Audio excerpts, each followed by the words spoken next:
Greetings, Flaviar members from around the world. I'm Brad Jaffe, spirits writer and professional drinker. I'm elated to be your host today for an incredibly special and wholly exclusive chat with both the filmmaker and the stars of Water of Life, an entertaining and wildly informative documentary about our favorite liquid, of course, Scotch whiskey in my glass right here. We'll be speaking, all of us, with them live here. They're here, as you can see. And we'll also be taking direct questions from you as you're watching this. It's a really unique opportunity if you are an aficionado of the spirit of the category to have all of your deepest curiosities answered here. So please don't hesitate to raise your hand in the virtual sense. You can ask a question in the comment section. We have this all-star production team here that's going to be sifting through all of these inquiries and making sure that we're getting to as many of them as we possibly can. So pour yourself something if you haven't already. Let us know what's in your glass. We always want to know that because, as always at Flaviar, we're here to have a good time. We want to share in the joy of a good dram, and heck, we even want to learn something along the way whenever we can. So without further ado, let's introduce some of the folks that are joining me here today. We have, of course, Greg Schwartz, who is the filmmaker and the person responsible for this incredible video, this incredible documentary, Water of Life. Greg, thanks so much for thanks for having me, joining us today, making time. Then we have Adam Hannett, who, if you don't know, you should know, the world-renowned head distiller of Bruichladdich since 2015, going strong. 6 years, 60 more to go, give or take. How you doing, Adam? I'm good, thanks, Brad. Yeah, thanks for having us this evening. For sure. And you're joining us live from Isla, from the distillery, presumably. That's right, yeah. Beautiful. So thanks for taking some time out of your evening. I don't like to ever interrupt anybody's happy hour, so I apologize for that. It's nice to share it with you. And then last, but certainly not least, we have the singular honor today to be joined by a whiskey legend, and that's a term that gets bandied about a lot in this day and age. But today we're talking about a legend with a capital L. To put it into perspective for Americans' context, you know, if we were making a Mount Rushmore of Scotch, you'd probably see this man's face presumably etched in the granite over there. And I'm talking, of course, about Jim McEwen. Jim, how are you doing? I'm doing great, man. That was a very nice introduction. The check is in the post. That was really cool. Okay, well, I didn't want to talk you up too much because now I can tell you the truth. This entire interview is actually a ruse. And the real reason why we're here today is that apparently you owe Adam 14 quid, and he just set this whole thing up just as a way so that he can publicly shame you into restitution. So... Yeah. It's actually 15. But, yeah. It's 15, I'm sorry. Well, I take my cut, Adam. I have to take my cut. Okay. I think probably it's more like Adam owes me 400 quid. I mean, he's one of the most miserable buggers I've ever met. However, we're not talking about that. So nice to meet you as well as our host for the evening. That's fantastic. I mean, it's not often you get such handsome men in one screen. That's quite incredible. It might actually break people's screens, so I apologize ahead of time if that happens, any technical difficulties. But one of the interesting things, I'm assuming that everybody that's here today has watched the documentary. If you've not, you definitely should. Greg, what's the easiest way for people to watch this if they haven't seen it yet? Well, everyone who's here should have gotten a link from Flaviar, because okay. I got to say, when we made the tickets available on Flaviar, we sold out in no time at all. And I know that not nearly enough people get to see it so far, but we're working on that. But yeah, everyone here hasn't. They should have an email with a link in that will take them back to it to show them. You can watch it afterwards. You can watch it before and after. That is easy enough. We had a live showing of it the other night. I guess that was Monday. I don't know. I lose track of time these days. But one of the very interesting things to me, Jim, we'll start with you, was your history and starting there as a cooper's apprentice. And so many people, it seems like in my experience interviewing people from whiskey all around the world, there's so many different entry points.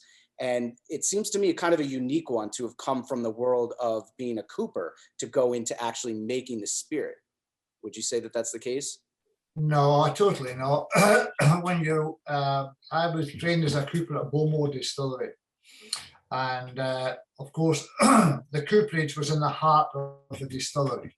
On one side, you had the mashing and the brewing, and then the other side would be fermentation, and another 20, 30, 30 meters away was a distillation room. And behind me was a malt barn. So this was a whole, the complete picture of making this floor. The malting was traditional floor malting. Mm-hmm.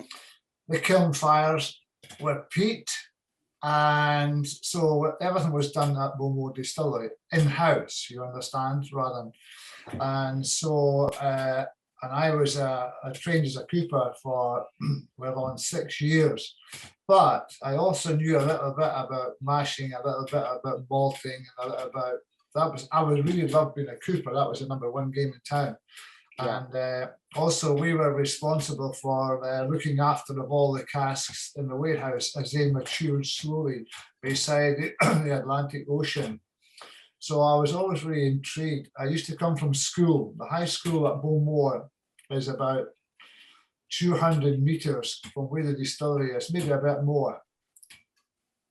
So on my way to school in the morning as a little kid, I was born in Main Street, and Main Street is just a wee street. I know it sounds like Main Street, Chicago, but it's nothing like Main Street, Chicago. It's just a wee street, but it's our Main Street. And we're very proud of it because it's our Main Street. So I would go past the distillery from the age of 5 until I was 15. Every day going to school, I went past this distillery. I walked past it, and the smells and all that. And Smells like breakfast. smoke. Right? We smell the alcohol and all that sort of stuff. So it was a kind of Pied Piper. I wanted to be where these men were. And so I started at the distillery when I was 15. And so back then, we're talking about 1963, I believe, when you first started with Bowmore. That's right. Correct? So back then, as you're saying, the cooperage was very much a living, breathing part of the distillery itself. And nowadays, you know, it's kind of become a consolidated process. You certainly don't go to many distilleries that I visited in Scotland that have active coopers or cooperages even right there on site. Yet we're drinking so much whiskey, and we know how much from watching the video, and people should already know how impactful the barrel is on the ultimate flavor of the whiskey. So what do you think happened over these years that kind of made, you know, being a cooper kind of like this lost art, or something that certainly doesn't have the primacy that it had back then when you started? It's very, very simple, and it's the strangest thing, the stupidest thing ever created. There was a law in America that the bourbon distiller could only use a cask once, 1964, and then he would have to sell it on. That was to protect the forestry industry, so there would always be a requirement for freshly cut oak. Mm-hmm. And down in the Ozarks and places like that.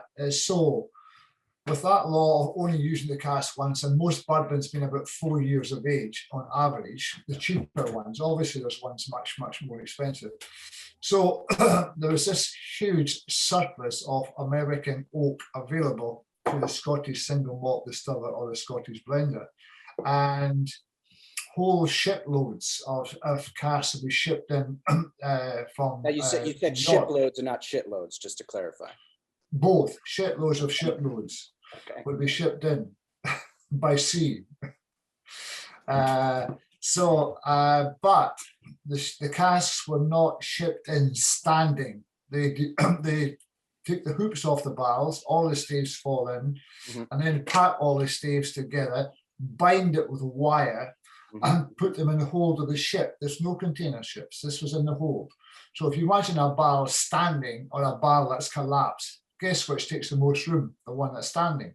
So you could ship 1,000 barrels in one ship because you knocked them down, but you could probably ship, let's say if we're talking, say 500 who are standing. So these packs of staves would come into Scotland and being rebuilt not into barrels as they previously were. They were built into hogsheads. A barrel was 40 gallons and a hogshead was 55, which is a total bloody waste of time, because it meant that the heads that were shipped with the staves didn't fit the hogshead, and the hoops were too wee to go around it, and so on. So that, and then along came the container ship, and that changed it all. The casks were shipped standing. In other words, they had not been demolished. Mhm. And so now all so of a I sudden- went through that phase when they were being shipped in packs, and so that's how you learn to be a cooper, putting these packs together, make them into hogsheads, casks coming in from Spain with broken staves and all that. So, and it was one of the oldest crafts in the world, was the art of coopery. And the first coopers were the Egyptians. They created the barrel because they made great journeys, and they needed a vessel that could contain the water that they required to make an long sea journey. So it's an ancient craft, and I'm very, very proud to be a part of that tradition. It's all machines now, as you know. Yeah. But yeah. So Adam, we know now Jim's entry point here, coming from the cooperage. What was your entry point into the world of Scotch? A very, very different kind of entry point for me. I started working as a tour guide. So I was kind of born and raised in Islay, but didn't really, my parents weren't in the industry. I didn't really have any connections in the industry. So whiskey was something that just kind of happened and kind of you took for granted almost on the island. There was so many distilleries. So when I started, basically I needed a job. Bruichladdich was kind of back on the scene and reopened again, and I was very lucky that through just connections and friends, I was given the opportunity to get a start as a tour guide, and actually in a similar way to what Jim was saying about the cooperage being the centre of Bamor, being in the shop or going around as a tour guide, I mean particularly at Bruichladdich because it's such a kind of friendly place, but because you're doing the tours, you get to see the mashing and you get to see the different stages of it and the distillation and the fermentation and then through the warehouses and through the bottling hall. And actually, every day you're going around the distillery 2 or 3 times and you're meeting everybody and you're understanding and explaining the process. And so I very quickly just kind of fell in love with what was going on and was very envious of everybody who was actually making whiskey. And I was just the guy talking about it. So. But yeah, luckily I got the opportunity to kind of progress a bit later on, and I started warehousing, and it was a requirement to go mashing. I learned the mashing process, and a bit later the distillation. Again, the great thing about Bruichladdich back when I started was, I say the great thing now, I can look back with hindsight, but when it came to Christmas time and the orders were going out, you'd all finish your shift, whatever, and then go into the bottling hall and help out there. So it was you were kind of learning everything. You got this great opportunity to, again, the mashing process. We needed to go into 3 shifts. I think in October back in 2006, and we needed an extra mashman. And Duncan McGilvery kind of went, right, you fancy mashing? And I was, absolutely, brilliant. It was just the opportunities were there. So I was really lucky, to get the opportunities to pick up everything. Yeah, I think you're also expressing kind of like the dream come true for maybe a lot of people just watching this at home, because really you were just passionate about whiskey, as we all are. And you had this unique window to actually cross over and jump over from being, an observer of the process to actually being part of the process and then becoming integral to the process. Yeah, absolutely. Again, the opportunity was there, and one of the other great things. I mean, I'm lucky. I've worked with Jim for a long time, and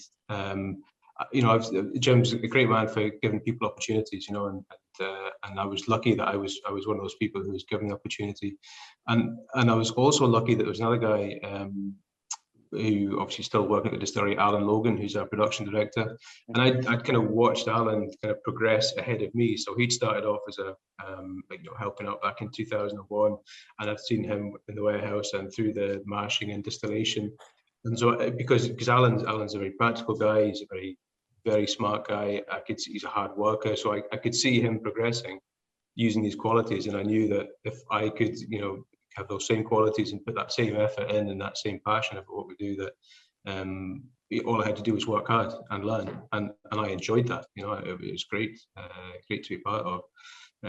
So again, there's another, I won't go on too long, but there's another story. I actually, when I was a tour guide, I left the distillery about 2005, and quickly realized it was about the stupidest thing I'd ever done. And I was very, very lucky to get another opportunity, and I wasn't going. Coached by another distillery, or had you just decided to leave whiskey altogether? It's a long story. There was women involved and all these terrible things. So we'll skip over the details. But I'd left the distillery anyway, and I was working at just odd jobs and bits and pieces. But I knew I'd made a stupid decision basically, and I got the opportunity. I applied for another job at a distillery, a different distillery. I was offered it, and during the interview and speaking to everybody, I declined it because it wasn't Bruichladdich and it didn't feel like Bruichladdich and it wasn't the same people.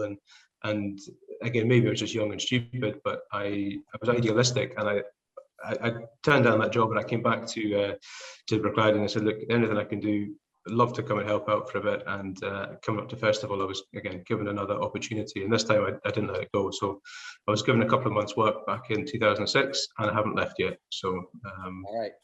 yeah. So if another woman comes along and tries to coax you away, well, listen, I'm a married man now, so there's a higher power to answer to.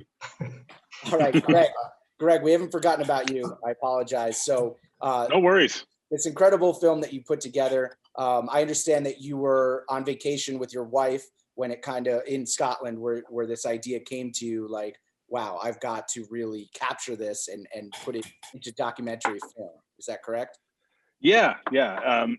I had been to Scotland a number of times. I was an exchange student at university, and but my wife had never been. So for our 10th anniversary, we went and we did a walking tour of Dufton. And during that walking tour is when yes. But this night was the Dufton Whiskey Walk. Is you walk by 9 different open and closed distilleries and discuss them each while drinking drams along the trail. You don't go in them. It's much more rogue than that. Okay. And it was during that walk that I started thinking about this, that I wanted to tell this story. That was the idea has changed a lot since then. I mean, clearly the film doesn't focus on Dufton. Had you made documentaries at that point before? This is my first feature documentary.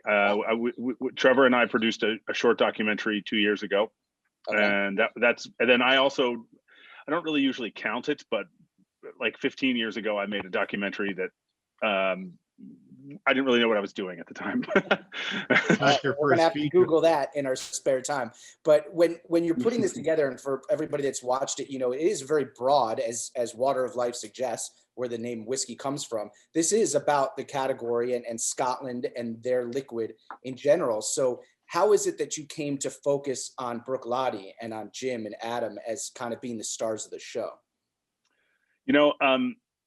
I didn't start out that way. I started out, we have a producer in Scotland, and my kind of walking orders to her was I wanted distilleries that were very hands-on. I wanted to talk to craft distillers, not a distillery that was run by an iPad. Mm-hmm. And I was already personally a fan of Bruichladdich, but I gave her a list of, I think, 18 distilleries. I said, let's explore these together. And part of that decision was what I was most excited about, and part of it was what was logistically possible. Mm-hmm. Some of the distilleries I wanted to go to were just, I really wanted to go to some of the new distilleries, and I remember Ardnamurchan was on the list, and she said, well, if you want to go to Ardnamurchan, we're going to lose these other 4 distilleries because it's that long to get there and long to get back.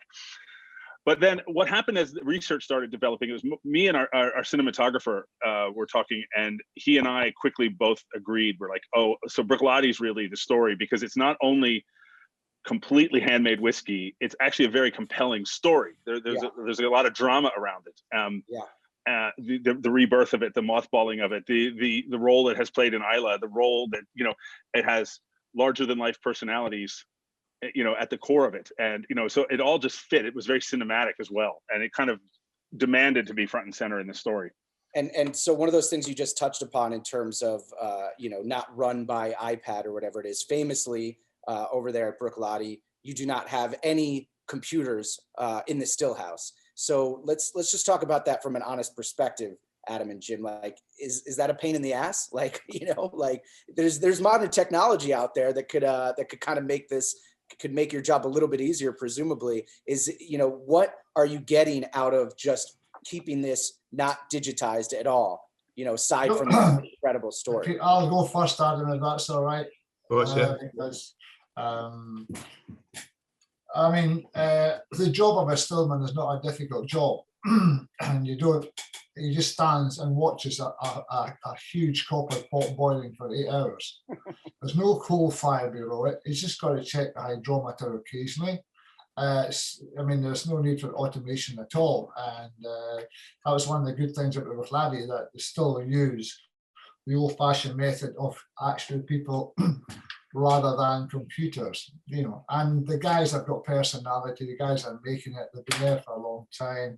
They're looking at the middle cut where you take this super special bit right in the middle. It's like a child being born. You don't want the afterbirth or before it. It's the bit in the middle, and they've got that responsibility. But even that's not too much responsibility, because they've been making whiskey here for over hundreds of years. So I mean, and it's just something each stillman, like each mashman or each waresman, they've all got different personalities and different traits and different senses of humor. So it's like almost weaving, you're weaving a team together. And when they start a distillery, they haven't got a clue what they can do, but they're quite amenable to be trained, you understand?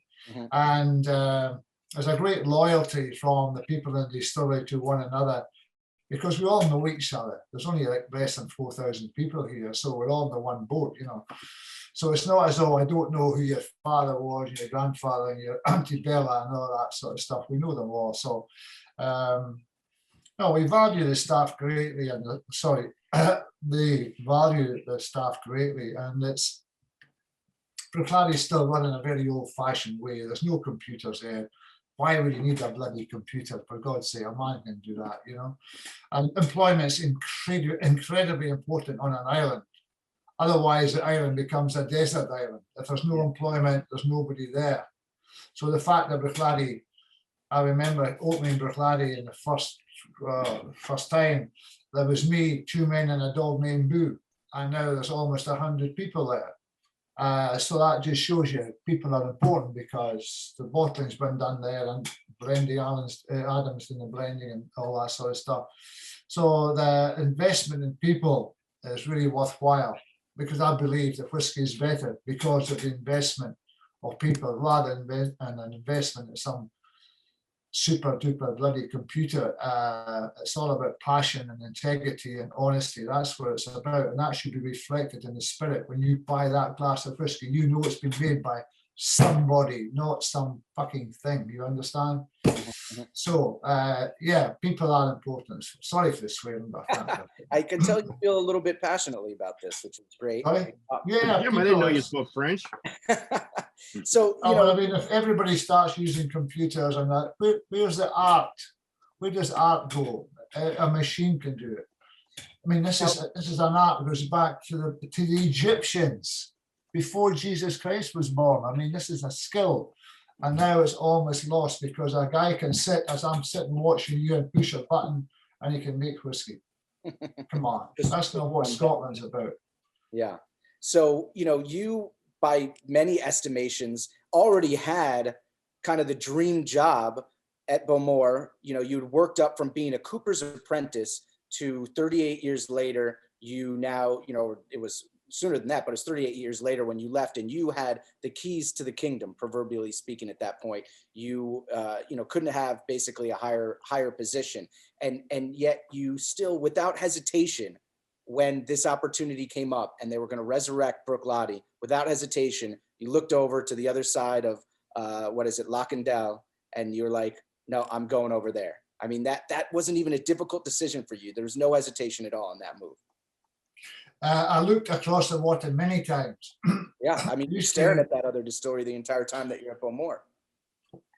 Well, it's all about, we are like the people of Ireland. There's not many of us, and we all know each other. And when the pain comes, we all feel a little. When somebody passes on, we all feel a little bit, because we know the family and all that sort of stuff. And what happened to Bruichladdich, the way it was closed down, was absolutely shocking. The people were promised a new beginning. I will not mention the new owner's name. Anyway, so promises were made, and then they never were actually realised, and the distillery closed in Bruichladdich. And Bruichladdich was a great spirit, really great. It wasn't heavy peated. It was like, the purity was just incredible. It wasn't full of peat smoke. It was just one of the great whiskies in the world. And I used to fix the casks for them. I was a cooper. When I started my training as a cooper, and I would get a phone call from the Bruichladdich distillery boss, and he would say, "Jim, we've got some broken casks. Can you come and fix the valves for us?" And I would go down to Bruichladdich and I would fix the casks for them, and he'd pay me in cash, which was good, and get a bottle of whiskey and that. But when I was down there, I was have my cup of tea in the still house with the stillman and the mashman, the guys who were making the whiskey.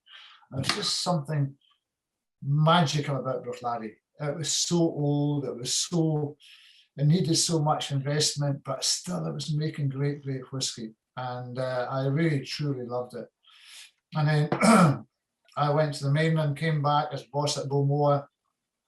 And then the sad news came that Bruichladdich was closed down. It was the people who had closed it down hadn't a bloody clue what they had. They hadn't a Scooby-Doo. They never knew what a great whiskey it was. And that was tragic. You have until it's gone, kind of thing. Yeah, but even then they didn't know, because they were not Scottish for a start, and they were not, as West Coaster, we're a bit more emotional than anybody else, because we're Gaelic people, we live by the sea and all that sort of stuff, long memories. And when Bruichladdich closed, the consequences for that surrounding area, whether it was the school or the local store and all that, was devastating. And they walked away, and it was absolutely tragic. And now, so when I got a call from the chairman at the time, he said, I used to look across the loch from Beaumont to Bruichladdich, and look at Bruichladdich thinking, someday, one way, we'll get that place open. That was my dream. And that was I thought it would be great if it did happen. I didn't have the money to make it happen. But looking across there, I was breaking my heart. And then I got a phone call from Sir John McTaggart, and he said, I had a good job at Beaumont. I was running Beaumont Distillery. I mean, geez. And he said, I didn't know Sir John McTaggart. I knew of him because he's one of the most, one of the nicest guys in Ireland. But he also owns a large part of the island. Very nice guy. And he phoned me up and he said, "Hi, Jim. My name is John McTaggart. I own Gildalton Estate." I said, "Yeah, I know all about you." He said, "I was wondering, I'm thinking of buying Bruichladdich Distillery with my consortium. Would you be interested in joining us and running the distillery?" And I said, 2 seconds later, "I am your man. I am there." I didn't ask about money. I didn't ask about a company car. I didn't ask about bug at all. It was just a very privilege and the honour to be able to take Bruichladdich back to life and the people of the community. I never discussed it with my wife or my children. I said, "Yeah, I'm coming. And I'm on my way." They're going to go along with it. But I mean, you were still living in Isla at that point in time, yes? Yeah. Okay. So it didn't require a relocation of any sort.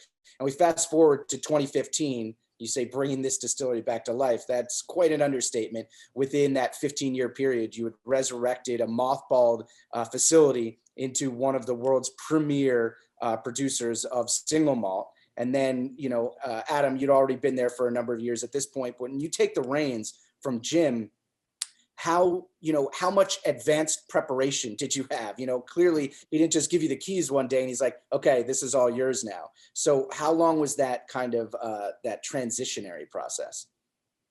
Do you know, it's interesting because I don't think, when Jim retired, to be honest, it was a bit of a surprise. And almost didn't believe it was happening until you couldn't believe your luck. Well, that was to be fair. You couldn't believe your luck. No, it was one of these things. And the Monday morning, when Alan and I came in, and Jim wasn't there, because Jim was always in before us. He was always there. And the day he wasn't there, it was a shock, to actually have that happen. I suppose in a way, as I was talking about before, I was the kind of beneficiary of this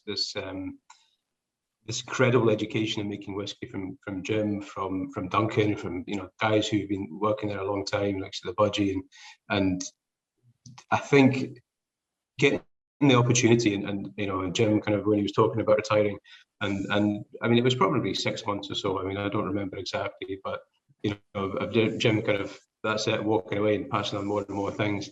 But we've been working together for you know, for years at that point. I think 2012, I was kind of promoted to assistant manager of the distillery and working with Alan and Jim and Duncan. And so really, I suppose from then I've been soaking up as much as I could about the running and the managing of the place. But I tell you, it's a shock to the system to have to step into Jim's shoes, you know, and continue the amazing legacy, the amazing work that had been done. Because, like you say, to go from nothing to have the reputation of Bruichladdich, and it's down to the passion of the people who are running it, down to the passion of the people who are doing that. And you know, I think, I hope over the years I've demonstrated that kind of passion as well, and that commitment to what it is we're doing. And it's an amazing opportunity that I have. It really, really is. And as we continue to grow, I think, you know, we look back, and this year, it'll be the kind of 20-year celebration of the distillery opening, the Whiskey Festival this year. And the great thing, I mean, I work very closely with Jim's daughter Lynn in the brand side of the distillery, and we were having a conversation about all the amazing things that have happened over those last 20 years.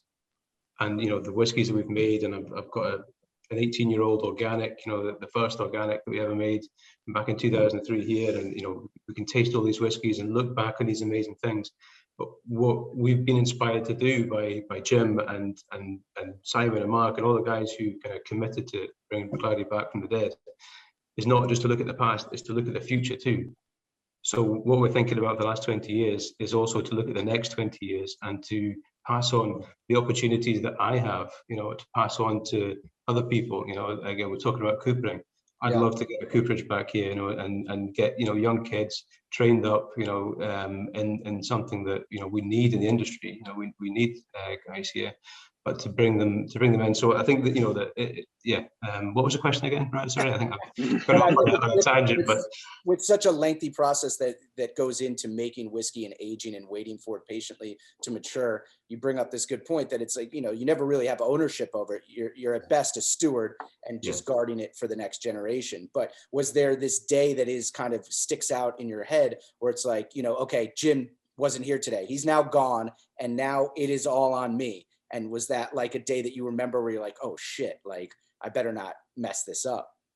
Well, you know, I'm very, very lucky that there's lots of nice whiskey journalists who continually remind me and ask me what it's like to take over from Jim McEwen. So I've never really been able to forget that. But again, that the first day when, you know, it was a very different distillery to come in on that Monday morning, and Jim wasn't there. You know, it was very, very different. And there's a story. All the biscuits that morning. We did, yeah. Well, it was funny because we didn't know how to use the kettle or anything. We didn't know how to make the coffee in the morning because usually it'd be done for us. So we were coffee too. Unbelievable. I know. I tell you. But it's just little touches like that. Actually, don't know. Jim would come in. But it's a happy story, you know. From my point of view, it was good to walk out the door, leaving behind me a team that was more than capable of surpassing anything I had done. So, and that was just a joy. I mean, apart from the fact they're probably two of the ugliest guys I know, but other than that, great distillers. They've all done the shift. So you walk out your door and you think, wow, job done. Adam, there's this really home and relax, and the boys Adam and Alan and the rest of the team. It's a big team. We can't name them all, but Bruichladdich was always worked in the ethos of being a family. There's no individuals; they're all family. You know, it doesn't matter what your status is in the company. It doesn't mean bug at all, because you know something. Everybody in Ireland knows everybody in Ireland. You might think you're a big shot of the distillery, but everybody in the island knows exactly who you are and where you came from. So there's no ego trips in Ireland, because everybody knows everybody else. There's only 3,642 people, and there's 2 left in Ferry tonight. So yeah, there's no ego in Ireland. Adam, there's this profound moment in the documentary where, you know, you were left this recipe card or a notepad or whatever it was from Jim in terms of the top secret proprietary recipe to the black art that, of course, everybody expects you here to share today. But you crumpled it up. You looked at it, you crumpled it up, and you're like, I got to do my own thing. So that was Son really. of a bitch. So You my question, crumpled it up, you two-faced lying bugger. Jim You not should know still about that. I using your apologize. recipe, Jim. I couldn't read the handwriting. It was terrible. I couldn't read the handwriting. I didn't know what it was. You're in deep shit, man. I'm telling you. You are really. I So could have sold that. My question here for you, aside from exposing you to your friend Jim here, is obviously you're kind of making a statement there that you obviously are very, very respectful for what's come before, and namely for Jim, but you want to do things kind of your own way in some regards. So I would love to know stylistically where you see the biggest kind of difference between you and Jim. So would I. Absolutely. I'm just sorry. I'm just sweating a bit here. Answering this question. No, I think on that that kind of moment, I have talked about it quite a lot. Where the recipe, Jim wrote down the recipe for me for Black Art 5. Up until then, Black Art's Jim's creation, his baby. I'm kind of lucky when Black Art 5 comes out, I'll be the guy putting it together.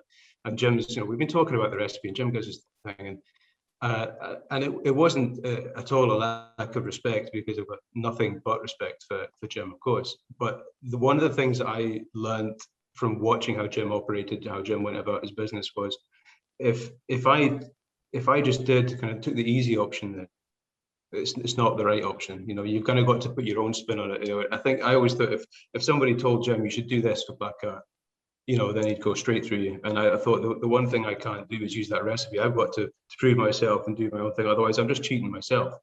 I'm not putting my, rightly or wrongly, I'm not putting my instinct or not that I have much experience, but I'm putting what I know into that whiskey. And so for me, it just felt like if I've learned anything from Jim, it's to do your own thing. It's not to do what. Well, you've done a great job, mate. You've done a great job. Really, sincerely, it's beautiful stuff. And thank you very much. So again, specifically, what are some of the things that you already see, even in your six years is a long time to some people, but that's a blink of an eye, obviously, in the Scotch industry. But what are some things that have been different now that you've had 6 years under your belt, as opposed to when Jim was there for the 15 years previous? Well, I think there's there's no one there to hold your hand or explain something or use their experience. You chucked in the deep end, and you've got to sink or swim. And I think, again, initially I would probably think too much about things. Now that I think I can make a decision a lot quicker, and I could be comfortable with that decision. And again, with a bit more experience, I'm really happy with that decision. About whiskey, again, I think as we're laying down more stock, as you're spending more time in the warehouses and tasting and nosing and seeing how that stock develops, it's just getting a broader feel for how those casks are laying down. What the spirit as it's developing. I think you just get a better feeling for the spirit in there, which just informs your decisions and how you're putting the whiskey together. Yeah. So I think, but like you say, 6 years, seems like a long time. I mean, people think about, what's a 3-year plan? People join a company for 3 years in order to gain experience and move on. I've barely scratched the surface. 6 years of head distiller, it's nothing, absolutely nothing. So every day is a school day. There's always something to learn. And people are curious in comments, it seems to be knowing the distinction point between when was your first Black Art versus Jim's final. So my first one was Black Art 5. Okay. Yeah. And that was what was that vintage? That's a good question, actually. I think it will. I can 92, possibly. 92. Okay, gotcha. So for those that don't know, Black Art consists entirely of one vintage, one distilling season worth of liquid. Very fantastic and cultishly admired, I would say. Also, another kind of interesting thing that we saw from this documentary, not just with Jim, but with Billy Walker, who's profiled a lot, who had kind of helped bring Glendronach and Ben Riach back into favor, and Glen Glassaugh as well. And he, like Jim, had stepped away and used the R word, the retired word that comes up a lot. And just what is going on here with that R word and not being able to really stay away from this thing? I mean, Jim, I feel like when a distiller says, a master distiller like you says, like, I'm going to retire, it's more like when the Who says they're going on like a farewell tour. It's like, oh yeah, okay. Like this is a retirement that's going to last a very long time. How come you don't like the beach? What is it? You can't stay. Well, stay there. no, it's an interesting point to make. It's a love affair that you don't want to give up. I mean, forget all the fancy words because there was great stills or great casts or whatever the hell it was, great people and all that bullshit. It's a love affair, and it's a spiritual love affair. It's not just one particular area of the distillation or the maturity, it's the whole package. And you just fall in love with it from the time the child is born until the time until it goes into a bottle. And you want to be part of that journey because each one of these mashes or distillates is a member of the family passing through, and that's securing the future for those coming after me and after Adam as well. So it's much more than just a drink. It's a continuation, particularly poignant at that distillery in Bruichladdich, because it was closed down for so long. It was treated like a tramp, and the idiots that owned it, and I will call them idiots because they were totally bloody idiots. They didn't appreciate what they had, what a beautiful spirit that little distillery could make. They had no respect for it at all, and the fact that it was an island, it was more costly because everything had to be shipped off the island. Well, we know about shipping off there. We know we live on this island. We know everything's fuel's more expensive, food's more expensive, but that's a small price to pay for what we've got. We've got a beautiful island, 26 by 20 miles, Atlantic Ocean, no pollution, no drugs. It's just a great and world-class distillery. So yeah, it was the owners didn't realise that they had a diamond, and that was for our favour. They hadn't a bloody clue. They were money men, and that was the best thing that happened the day they sold it. Point in case of that, Jim, is we're just talking about black art, and all the vintages that we've tasted from that are pre-2000, meaning that they were all stock that this former company would have been sitting on when that facility was mothballed. They were sitting on this liquid, just letting. And they didn't know what they had. Yeah. That whiskey would have ended up in a cheap bloody blend somewhere. They didn't understand that they paid off the people who knew what they were doing. It was all about finance. And these great whiskies that you're talking about, the black arts and all that sort of stuff, they would have ended up in some blend in Taiwan, a 42 yen a bottle, some bullshit like that, Mm-hmm. You got to live it and breathe it and understand it. I mean, that's why it's called a spirit. Yeah. Because it is a spirit, just like your spirit and my spirit is a spirit. And our spirit in Isla is completely different to anything else. Greg, when you were spending this time over there, you were, I would imagine, making a documentary like this, a pretty big Scotch aficionado to begin with. So you knew presumably a fair amount about the industry. After spending all this time, first of all, how long were you there filming this documentary? Too long.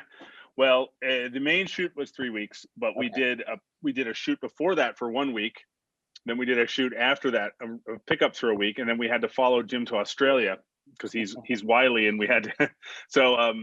But when it was all said and done, about 6 weeks of shooting, but the main shoot itself was 3 weeks. Just to clarify, not for anything related to the documentary in terms of talking about Australian single malt or anything, just because you needed to get more pickups, more interview footage from Jim, and that's where you needed to follow him too.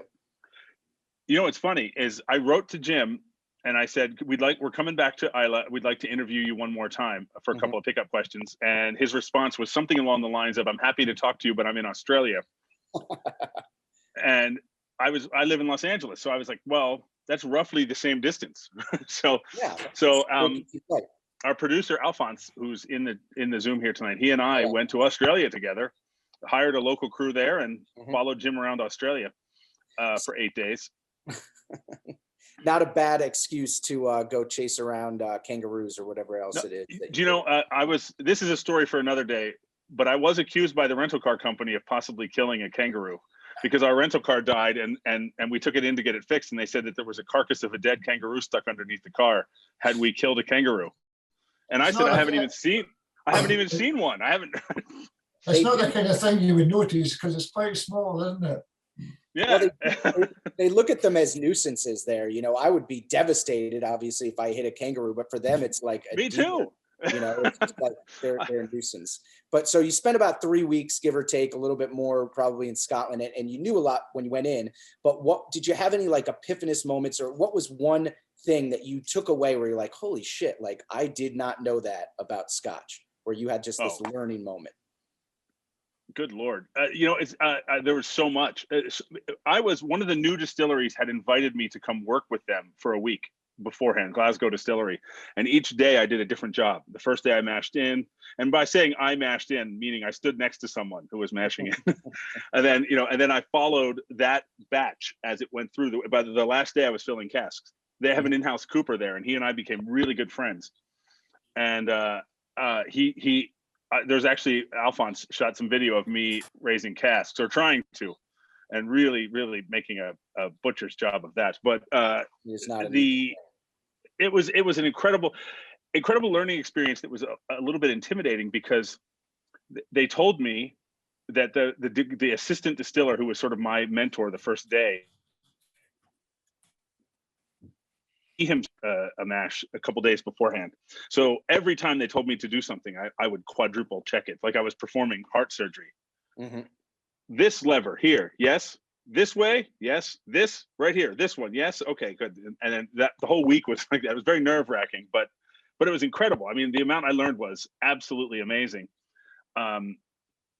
So you know, and one of the things that surprised me, to be honest, it's not a technical thing. It's just that I started drinking whiskey really when I was an exchange student in Glasgow, and so that's in the 90s. And I don't think at the time I realized that whiskey was in such a low point. And there was a shop in Glasgow at the time that sold miniatures. The guy was very proud of the fact that he had a miniature of every whiskey available in Scotland. So I went to this shop and was just buying armloads of the stuff, not knowing. I mean, you know, I was 19 years old. I didn't know what I was doing. I was just buying as much whiskey as I could. The first bottle of single malt I ever bought was a bottle of Glenlivet 12-year-old, and I took it home. I mean, it was like that scene in Raiders of the Lost Ark. You know, I mean, it was the Holy Grail, and you know, it was the amount I learned since then was incremental. And then I got there and I worked in a distillery, and then that was just, you know, explosive for that week. And there wasn't just this one thing where you just, you know, you had no idea, and you're like, oh, okay. I mean, I'll tell you one little tiny thing that comes to mind was when I was working with Shug, the cooper there.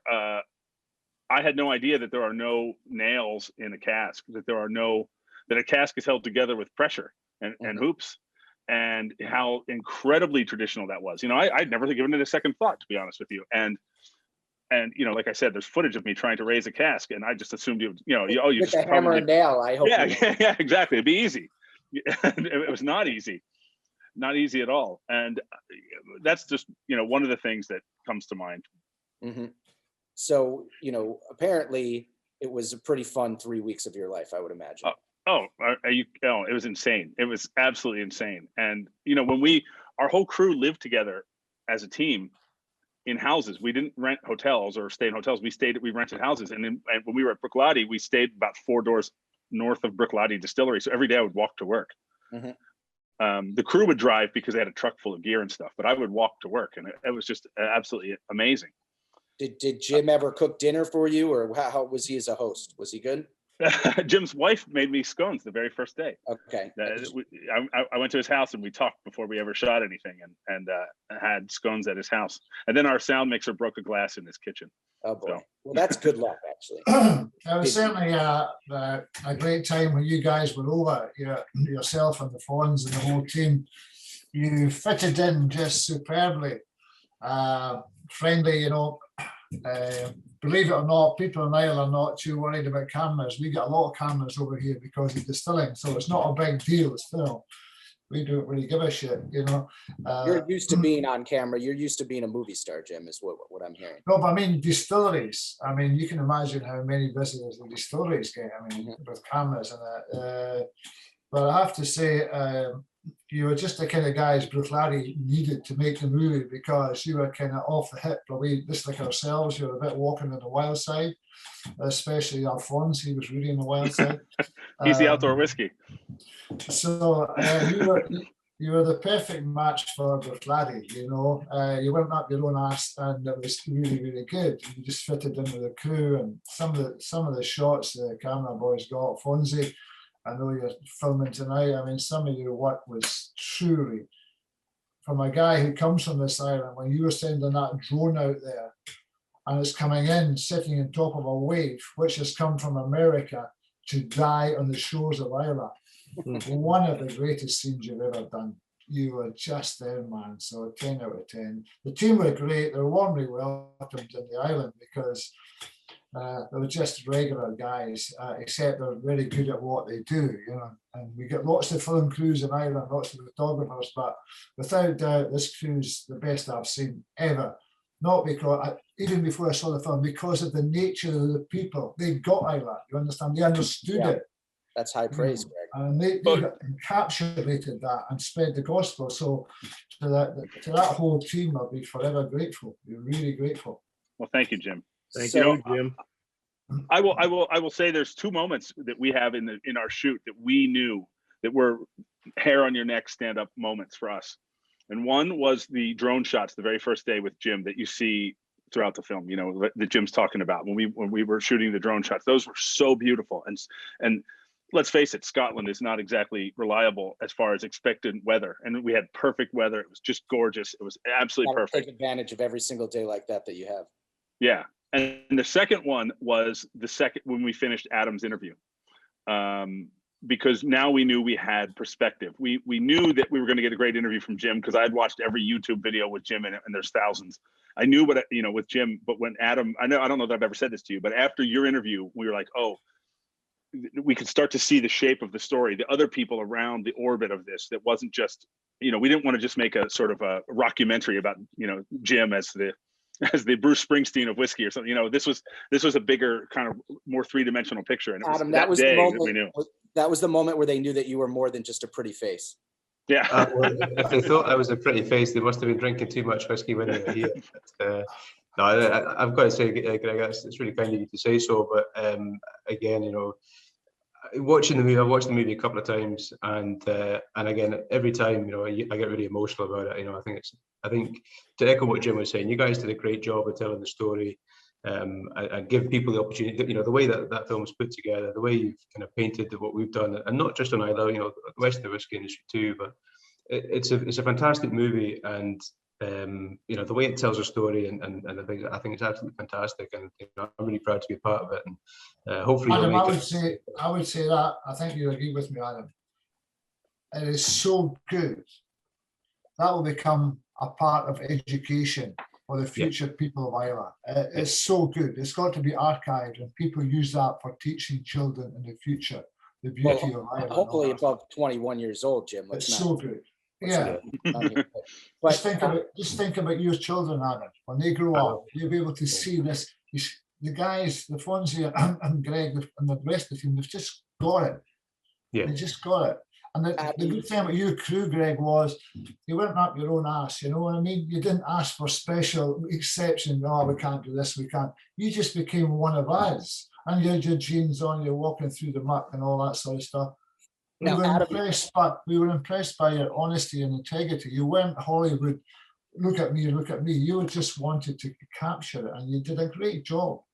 Absolutely sensational. Adam, you mentioned that you've watched it now a couple of times. So both for Adam and Jim, do you get uneasy at all watching footage of yourself, or do you really like to watch yourself on camera? I wouldn't say I ever really enjoy it, but you know, it's a moment in time, isn't it? You know, I think one of the great things we've always got is honesty. We're always going to tell the truth. You know, it doesn't matter if you like it or not. We'll tell you the truth. And I think, you know, that's what we did in the movie. And again, one of the great things I like about that is, you know, listening to what everybody's got to say about that, and the story of Bruichladdich. It's easy for it to be a romantic thing coming back from the dead, but it was really, really hard.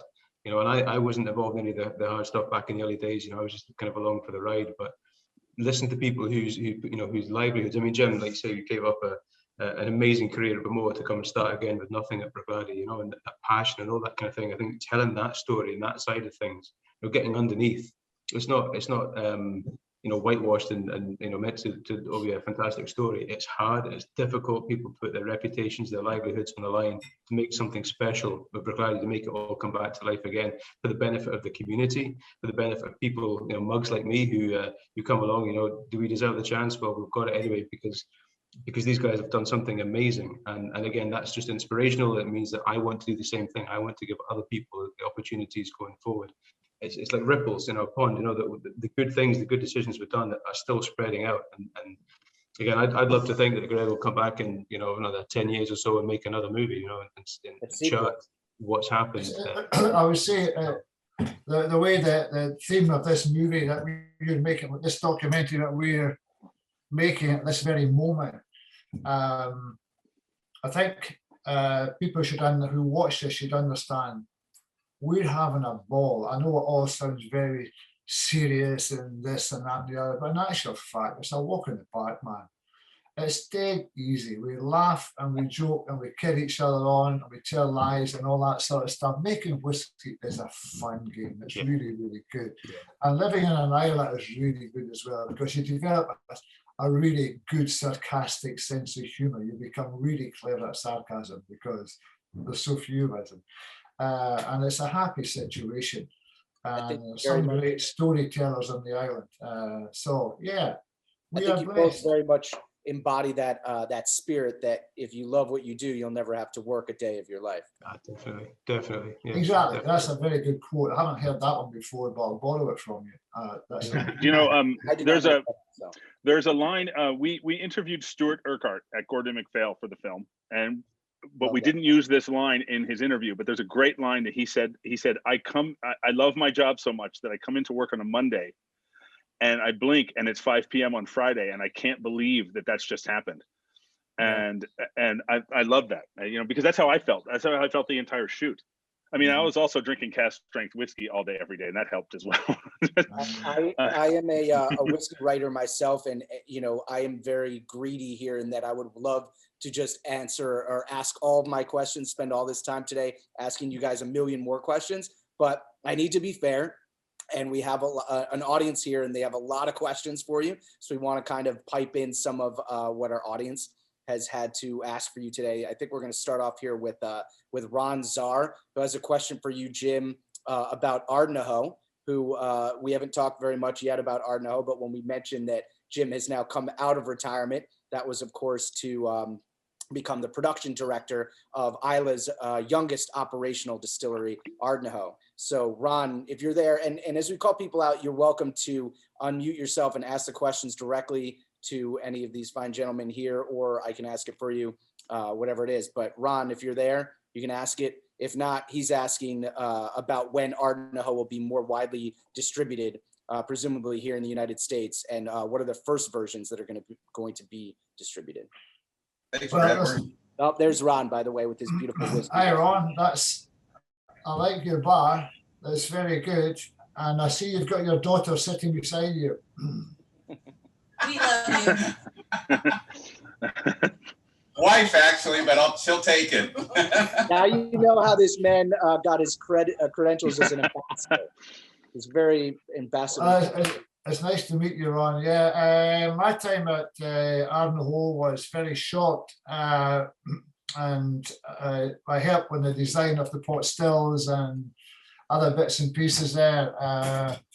And I was there for the production of the first Spirit Ryan and stayed with them for about maybe a month after that. It was never my intention, you know, at that age in life, I'm nearly 70 years of age, you know. But I really wanted to, I had a strange dream and I always wanted to fulfill. You might not understand what I'm talking about, but you might. All of these, there's none of the distilleries in Islay use a worm tub for the condensation of the spirit coming off the still. So as the vapor comes off, it's got to be cooled down into liquid form. Okay, you can do it in a tube condenser, which is the modern way, which is just a heat exchange system, or you can do it using the old worm tub, where the line coming off the still, the vapor's going down there, and it hits a copper worm inside a huge tub of cold water. There wasn't one in Ireland. So I managed to persuade the family, the Lane family, who were very, very good, to put a worm tub in. So you have this huge copper worm tub inside a huge vat of constantly cold water. That's going back in time. That's the way it used to be done before the modern condenser came in. So that was really fantastic. And I was there for the birth of the first child. It's like a maternity ward. It's a new distillery. Nobody knows what's going to happen. You've got to try and find a middle cut. And it's not happening. It's not bloody happening. You're thinking, oh God, is it ever going to happen? And then it just came through. Just like a shooting star in a dark night, it just came in. It didn't last long. The middle cut, the heart of the run, the stuff we need for the barrel. And apart from the birth of my children and my grandchildren, this is probably one of the best moments of my life. In a new distillery, it's going to mean a lot to Ireland in terms of employment, and then to get this a new spirit. I mean, Beaumont was built in 1779. Bruichladdich 1821. This is Ardnahoe. It's new. It's a new child. So to be there when the first spirit came down the line, and you're thinking, you've got to raise your hand and say thanks to the man. Thank you. Couldn't have done it without your help, mate. I'm talking about the man in the sky. A new child was born to Ireland. More jobs for Ireland. And lovely family who own it, the Lane family, that are very, very good. We've got a great team up there. It's probably one of the most spectacular sites in the west coast of Scotland. Sits high in the hill looking across the Sound of Islay to Island Jura, which, as you know, made George Orwell famous for his 1984 book. So there's been great moments, but to see a new child being born into the whiskey industry is just sensational, sensational. So we have a question from Miguel Sandoval. Miguel, who has been on point here in the comments section when people were asking questions about production. They were asking about the Black Art, for example, and he knew right away, he was right on the spot, that Black Art 5 was Adam's first. So Miguel, if you're there, it seems like he has a question about barrel finishing or just using some non-traditional cooperage, as you guys were kind of right at the front lines of doing in the early 2000s. Miguel, are you with us? Yeah, I'm watching you, Adam. I'm watching you. Be careful. I'm nervous. I'm nervous. It's a guy from Diageo. I appreciate y'all's time. No, just a question, about aging whiskeys in wine barrels, and got a little cheeky add in there, perhaps wine barrels from Super Tuscany area. But your thoughts just on which wines or grapes the barrels kind of add the most, I guess, flair or impact the whiskey the most over the aging period. That's for me, is it? Sorry. Either of you, both of you? Yeah. Okay, well, I'll kick off. Yeah, I think there's I think that the provenance of a lot of the barrels we've used over the years, the first growths, the Bordeaux, these tremendous provenance. I mean, that's kind of where I think we've kicked off from. So right at the very top. And one of the amazing things about using those barrels is you can talk a lot about the grape or the wine that's in them, but really you've got to think about the oak. That's really the big thing that we're getting from these casks, because those producers use the best oak. With the French oak, it obviously behaves, very, very differently to the American oak, which traditionally would be used or is used in Scotland. Like Jim was talking about before, the amount of bourbon barrels in the industry is huge. So one of the big things I think for us, that learning kind of process is, how is that French oak helping? How many times has that wine cask been filled before? What's the level of oak you're getting, and is it toasted? Is it medium toast? Is it high toast? Is it what species of wood is it? There's a lot of different factors going into using wine casks, and I think that variety the bourbon guys are just using American oak. It's kiln dried, it's made into barrels, it's charred, and then we get it. With the French oak, the wine casks, there's a lot more selection of the oak. There's a lot more kind of planning for the wine initially, which means we end up with quite a variety of different types of wine casks to use, and it gives us a huge variety of flavour. The great thing about this is you don't always know what you're going to get when you put something in. That's again one of those kind of spirit of adventure kind of things that we've always had. That let's try it and see, because no one else was trying it. No one else was bothered to do anything like that. So using wine casks, that people hadn't used before, you add on different flavors. There's a huge variety of different wine casks we've used, all bringing something different. But if you've got good quality oak, you've got a good provenance on that winery, you're going to add something. But like anything, it's about carefully watching that cask. It's about making sure that you don't just put the whiskey in it and forget about it. You've got to watch it. You've got to be careful with it, and you've got to learn from it. So again, we've got a huge range of different types of casks. I mean, from Napa in America, we've got Italian casks, we've got Spanish casks, we've got French casks, French oak, American oak, South American oak. There's a huge variety of things there, and each one's bringing something different. So I think, again, I don't think we've had any kind of issues where anything's ever gone wrong. It's just about watching how things develop and, making a call when you think that's ready or when you want to do something else with it. And now we have another question over here, is keeping on this theme of cooperage.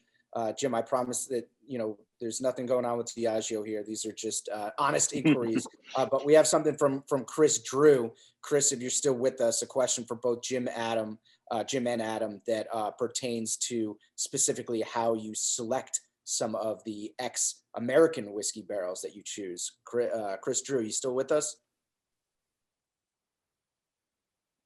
Well, anyhow, he asks how you choose bourbon barrels for Scotch.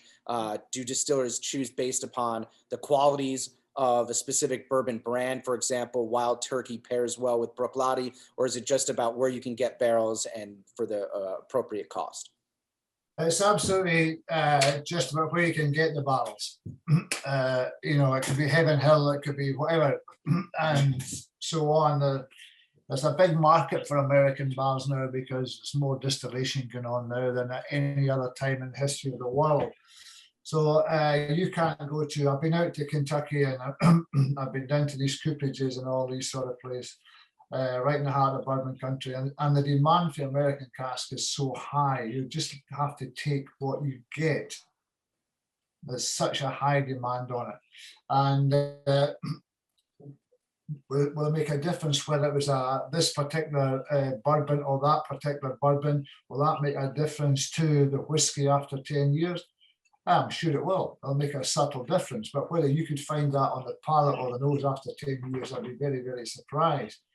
But I know there will be a few companies, the larger companies like the Diageos, then will have a contract with whatever bourbon producer is doing it. But as far as I'm concerned, and I've made casks from staves that were shipped in from America. Actually, knock the casks down, make them into packs, and we would rebuild them here, make them into hogsheads from barrel. I've never ever heard it said in all my time that, oh, I've got a 22-year-old Glen McTavish that's been matured in an American cask, and the guy says, yeah, I recognize that bourbon distillery in there. I mean, that's total bullshit, it's just like nonsense. But we're really, really glad that America has such a great expanse of forestation, because without them, we would be buggered.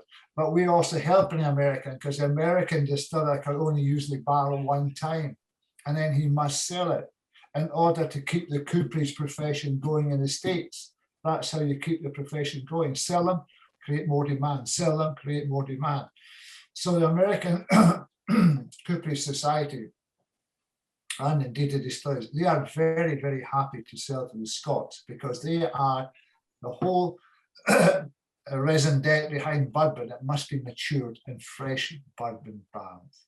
Well, also very, very limited lifespan. Whether it's a 5-year maturation, you can only use it once, and then you got to punt it.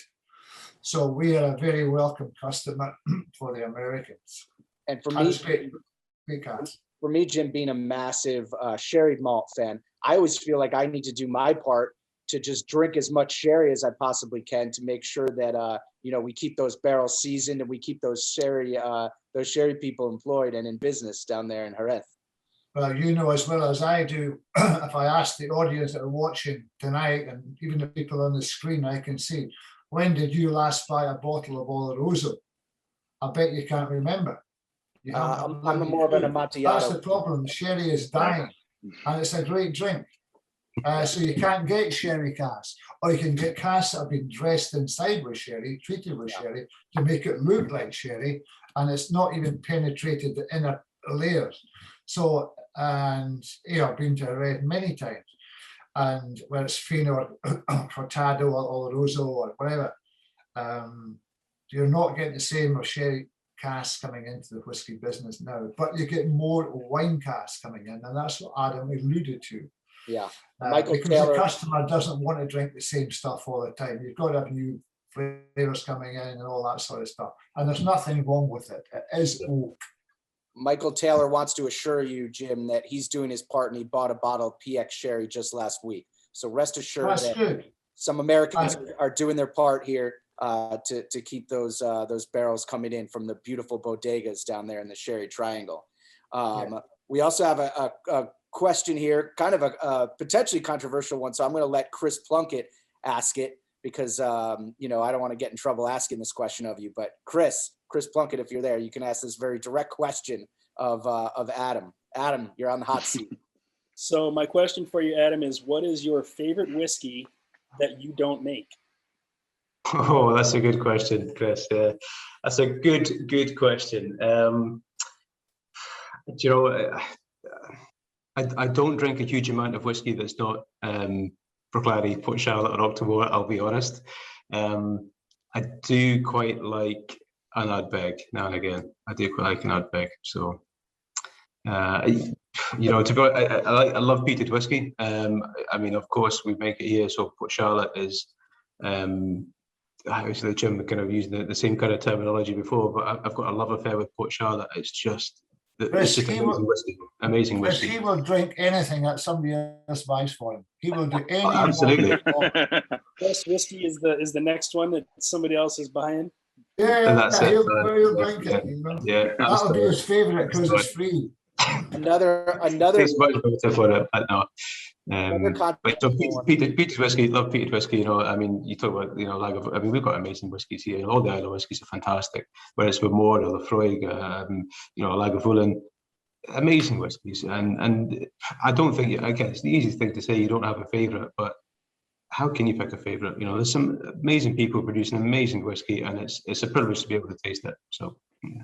Also, it's pretty incredible as it pertains to Bruichladdich specifically, the range, the breadth of flavor that you have in terms of obviously marketing the world's most peated Scotch, most heavily peated Scotch, and then of course that you can get a Bruichladdich that isn't even peated at all, and in fact that was kind of the house style for a very long time.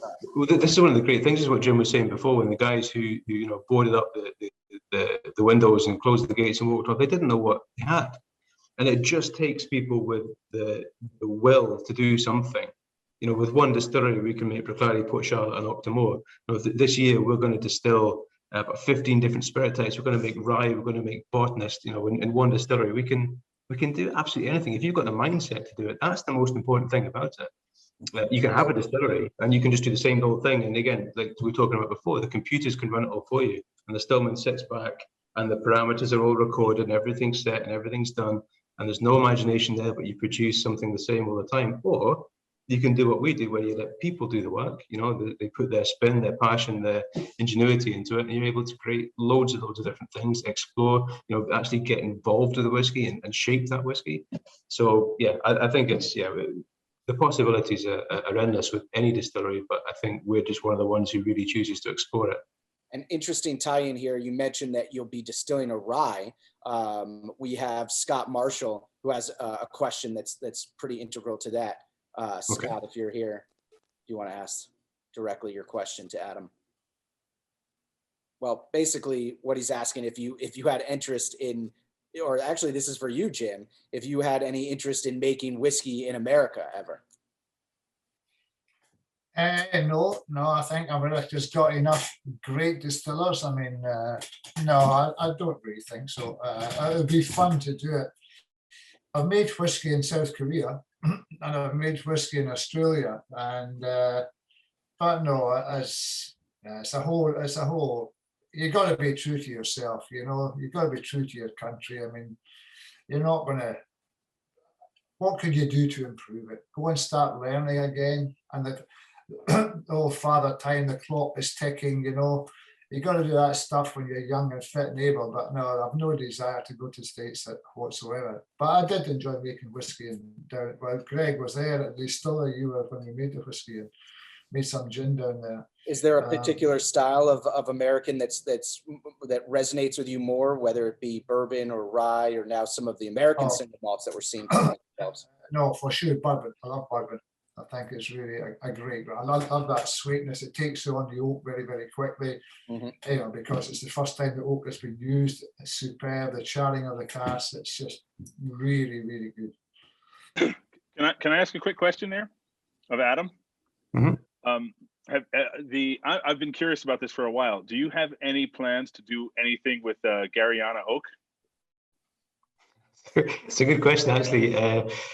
Obviously, with the Westland connection. Yeah, that's the reason for it. Do you know, it's a really good question, actually. And so before Remy Cointreau had kind of acquired and got involved with Westland, I was doing a trip out in America, and I was ended up in Seattle at the end of my trip, and I met the guys at Westland. We went out, and basically it was to kind of look at the stock, and Remy were obviously talking to them, and it was basically to get an idea of what the stock was like and how things were developing. So I met Matt Hoffman, and we kind of looked around the distillery, and we drove down. The warehouse is about a couple of hours away, so we drove down, had a great chat with them, getting to know them. And we went into the warehouse and we were looking at some of the casks, and they've got some amazing whiskey in there. You know, there wasn't a lot of whiskey at that time, but they had amazing stuff. And then towards the end, we were tasting through the stock. You know, he opened up some Gariana casks, and that whiskey is unbelievable. The way the oak is shaping that is absolutely unreal. And over the years, you know, since we've obviously, you know, we've all come together and kind of working together now, Matt and I have been asked, you know, whenever we do anything like this, and people always ask, you know, how are you going to collaborate? How are you going to do something together? And I think we're doing our own things, and I don't think we really feel the need to collaborate or do anything like that, you know, at all. We're all kind of establishing ourselves and doing our own work. But for me, that's one that I'd love to put some Bruichladdich, or maybe some Octomore actually, into some Gariana oak, and see how that goes. So I have to wait and see what Matt says. All the Gariana belongs to him, but maybe if we can get some of those casks over here one day, that'll be an amazing Octomore. Can I tell you something really funny? When we were shooting at Glenallachie, we did a whole sequence with Billy Walker about different oaks that he wants to experiment with. And then while we were not shooting, I asked him, have you heard of Gariana oak? And he said, no, I haven't. And I told him a little bit about Westland and about, I heard him whisper to someone, and they brought him a pad and pen, and I saw him write Gariana oak on it. Yeah. So then I thought, oh no, what have I done? Nice one, Greg. You've ruined it. What are you doing? Hey, look, that was 3 years ago, so who knows? No, yeah, I mean, I remember somebody's bringing up Mizunara, it looks like. Michael Taylor wants to know if there's anything to finishing in rare woods like Mizunara wood, or is it all a gimmick in your opinion? I think again the exploration of maturing whiskey in different types of oak. And again, we've got the knowledge now. We've got the provenance on these things, and it's really interesting to try and see. And so we've done some really interesting things with Seguin Moreau cooperage. You know, I remember visiting there with Jim a few years ago and seeing the cooperage there and looking at what they were doing and the kind of science they have behind it in terms of understanding flavor and tailoring casks to give you certain flavors. And so yeah, whether it's Mizunara or Gariana or Scottish oak or French American, South American, there's something to it to see where it goes. I would agree with that. Yeah. It's not really a question that worth debating too much. With the competition for sales, it's all about making the dollar. And if everybody's doing the same stuff, the competition is massive. If you can find something unique for your product, then you've got a market to yourself because nobody else is doing it. So with all the different oaks that have been used, they all taste different, and different people will have their different opinions on it. I mean, at Bruichladdich, we did every, unbelievable. We were probably the ones that did more than anybody else. And some of the results were spectacular. And sometimes it didn't taste, because of the influence of the oak, you could hardly taste the original Bruichladdich spirit. You understand? Because the wine would take over very, very quickly. So it's just like anything else. I mean, if you went back 50 years, there's probably about a dozen different types of car on the road. Today, there's about 500,000 different types of car. It's just that people are more inquisitive, and everybody's got a great idea, and it's going to change the world. And most of it is just bullshit. You understand? Most people, when you find something you enjoy and you love, you stay with it for the rest of your life. It's as simple as that. You can try all the other stuff in between, but that's just a flirtation. It's not a relationship. I mean, I love Lafroig. I just love it because it's quite bloody simple. It's pure iodine, it's seaweed, it's rarest, it's liniment. I just love it. And there's just something about that. I think what's happened, it's not the advance of flavors. It's the madness, the advance of marketing horseshit. There's never been so much horseshit about drink or indeed anything else in the world today. Everything is super now. Everything is wonderful. There's no research, no history in it at all. It's marketing spiel. We are now all getting this sucked into our brains have been sucked out by bloody hoovers that tell us, and if you don't buy this, you're not cool. And it's going to be overpriced. You'll wear it once or you'll drink it twice. But that's it. Marketing has taken over from common sense. Jim, don't mince words. Tell us how you really feel about this situation. Well, it's a fact, you know it. It's been fed into our kids on the adverts and television every time, and magazine, and your superheroes and footballers. If you do this, you can play like Pele. No, you can't play like Pele. You might get a belly, but you'll never play like bloody Pele, that's for sure. So we're sucked in. People are not inquisitive to question the bullshit. Can you actually say that this was created by a blind virgin in a Tuesday morning in Mongolia? Can you prove that? No, but it's a good story. Once you find something you like, just stay with it. Now there was, as it pertains specifically to Mizunara, I remember being in a certain vault over there in Isla. I certainly wouldn't mention names, but there was a Mizunara cask there in one corner of this vault. And it was explained to me by some of the people that work for this organization that their Japanese owners weren't too psyched about the fact that this type of cask, a rare kind of cask, Mizunara is old growth oak. It doesn't grow every day. It takes hundreds of years. They were not thrilled about the fact that it had made its way to Isla because in their estimation, the delicate nature of Mizunara, it imparts these sandalwood notes and kind of like more of the delicate type of stuff, does not pair very well with the tonalities of your typical Isla distillate, being that it's very strong with the peat and those flavors don't blend well together. So to the Japanese, they were not thrilled, and they were going to make sure that another one of those Mizunara shipments did not make it to your beautiful island over there. Well, I mean, I worked for Suntory for many years, as you know, and worked in Japan for many years teaching and going to every mama-san bar between here and Yokohama. I would be surprised that the Japanese been upset because they were the first great copiers of everything. They copied everything, you know what I mean? They were famous for that. And then Korea got in. If you made it in 2 days, in 2 years, Japan could make it in 2 weeks, you know what I mean? So they were great mimics. And the whiskey is good. I worked for Suntory. And I've been, the best dram I ever had was a Blackpool Moor in the president of Suntory's office in Tokyo, overlooking the city. And I'm thinking, I'm drinking this dram, right? And it's Blackpool Moor, 1964, in the president's office. I have to ask myself a question. Jim McEwen, how the hell did you get here? It's one of these amazing moments, you know, but They're a long way from home, Jim McEwen. yeah, but to be drinking black Bumoa poured by the president of Suntory, where did it go wrong for me? So yeah, there's been all sorts of mimics and casts and all sorts of things, but at the end of the day, only the good will survive, and that's why single malt has survived. There's been many, many people try to make single malt, but nobody will ever, ever, ever do it the way we do it, because we are the chosen race for whiskey. We may not be the chosen race for many things. Apart from our generosity, we're extremely generous. That's another feeling we have. But yeah, everybody gets their own gift from God. And we were given, he gave it to us because he knew that we would cherish it and look after it. That's why we, the Scots, got whiskey.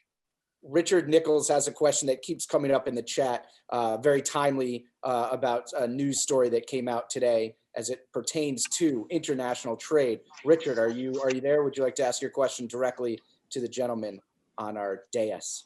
Yes, I am here. There was an announcement earlier that they were suspending for 4 months, I think, the U.S. tariffs on Scotch.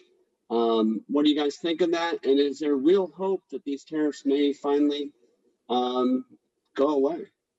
It's brilliant news. It's the best news that's happened ever. Donald Trump got humped and now the tariffs have been removed. It's absolutely fabulous news. That was just protectionism on his part. It is so, so good. We're all very, very happy about it. And it opens up that market to us once again, because we were suffering, but so was the American consumer suffering, because he was paying through the bloody nose a tax the hump had created. So we're glad to see the tax gone and glad to see the hump gone as well. It's really, really good news. And so just to clarify for everybody out there, this is, a first step kind of thing. The tariffs actually, the genesis of the tariffs extend back to airline tariffs as it pertains to Boeing versus Airbus. And because of the UK now no longer, as we know, being a part of the greater European Union, this is very specific to importations into the US from the UK. We still now have to wait on our end. For American distillers, we'll have to wait to hopefully see that the UK reciprocates and says we will now lower our tariffs on American imports. And it's the first step in a very long process, but it is a hopeful one. Oh, it's fantastic news. Fantastic. Really, really good. So we're all excited. And so we have a question here from Linda. Linda, are you there? Linda. Okay. Linda asked recently if the American oak casks were not widely used until after they began to be shipped over in bulk at the time of the single-use law in America, which I believe was around 1964. How does the flavor of the whiskey made today compare to the flavor of the whiskey that was made before American barrels were used? I'm sorry, Linda, you just popped up, but here's Linda. That's a really beautiful question and a super insightful one. You want to do it, Adam? You want me to do it? I think maybe you've got a bit more experience with it, Jim. All I've ever really known is... He was alive back then, namely. No, I didn't say that, no. I didn't say that. What the flavour was like before the American cask game would be primarily sherry wood. That's what it was mostly, and they would be using the casks for a lot longer than they're using them now, so they build up stock. But you must remember, at that time, sherry was widely drunk. I mean, every house in the land would have bottles of sherry, so there was an abundance of sherry casks available, and there was certainly not so many distilleries, and there was certainly not the capacity that there are today. Every distillery today is capable of producing almost 2 million litres of alcohol. In these days, they'd be lucky they could produce 200,000. So there wasn't the same volume of whiskey around then. And also, given the longevity of a sherry cask has got staves as thick as that. A sherry cask can go on for 50, 60, you can fill it 3, possibly, I would say 3, but you could have filled it 4 times. You could have filled it for 10 years, 15 years, 20 years, and so on. So, and wine casks were not used. It was primarily sherry. And then when the Americans come in, once the law was passed to say that you can only use the barrel once, that was the savior. But a sherry cask, because the staves are so thick, they are twice the thickness of an American stave. You get twice the longevity out of it, much, much thicker as well. And these were 500-litre casks, where American cask is at 200 litres. So you didn't need the same volume of cask to store the volume of whiskey. There was no American barrels then, and there was no hogsheads, because the hogshead was just a barrel that was increased in capacity from 200 to 250. So the sherry was cast with a main influence there, definitely. Linda, where are you located right now? Where are you calling in from? Decatur, Georgia. Ah, Decatur, Oh, Georgia. from Georgia. Well, welcome to Isla. Thank you. Can you smell the sea? Can you smell the peat smoke? Yes, I've been there several times. Have you ever been to the festival, to Fish Island? Yes. Yes? Wow, incredible. To the festival and over for Hogmanay. Oh, brilliant. Yeah. Well, the next time you come over, be sure and visit Bruichladdich Distillery. Yes, definitely. Adam's guaranteeing you a free bottle. Is that right, Adam? That's right. I think it was 2, but if you only want one, Linda, that's fine. We could just give you one. Oh, you're more Yeah, than Linda, welcome. that's one you owe me, honey. That's one you owe me. Okay. And when you were mentioning the Scots being generous, you meant they're generous with other people's belongings, I think, is what you meant to say. Yeah, yeah. Well, I'm glad you've been to Isla. You look like a very intelligent woman. Yeah, fantastic. Thanks. All right. Well, let's see here. We have maybe 1 or 2 more questions that we'd love to get to before Adam. It's getting very late over there for Adam. Yeah, it is, yeah. We really appreciate you taking this time out of your evening. As we mentioned, remember it's 5 hours ahead for them to talk about We're this 10:30 now. documentary. 10:30, Greg. Are you watching the clock? From the East Coast. We get paid by the hour. Yeah, let's keep this going for a bit. Yeah. So what else? We had a couple of other good questions there in the comment section. But if anybody wants to chime in right now, now's your last opportunity to have these 2 incredible whiskey makers together in the same virtual room. I'm gonna take my shot here. Can I ask a question? Oh yeah, go for it. Of course. Do it. So while I have the mic here, I'm honored to share this screen space with you all. My grandfather was a cop and a Scot. He would wear bagpipes. He had a doer's mirror with a bagpiper playing. So Scotch was always part of my upbringing, and I would love to go to Islay someday and take my wife and just travel there, where part of my grandfather would always say his Scottish blood was boiling. And I watched The Water of Life, and I felt my Scottish blood boiling. So I'm taking this opportunity to ask you all. There's a saying that says, "Prove them wrong before they prove themselves right." So, what were some of the greatest obstacles that you had to overcome to sort of overcome or to conquer the naysayers for what you were trying to do? Specifically to Jim, because you were sort of the inspiration to get this thing going, but then also Adam, as you're taking the helm and running with it, what are some of the obstacles that you're trying to overcome to make this brand great and continue to make it great? Well, there were very, very few, because while the distilleries are owned by multinational companies, the people who actually work there, we respect each other's distillery. Do you understand?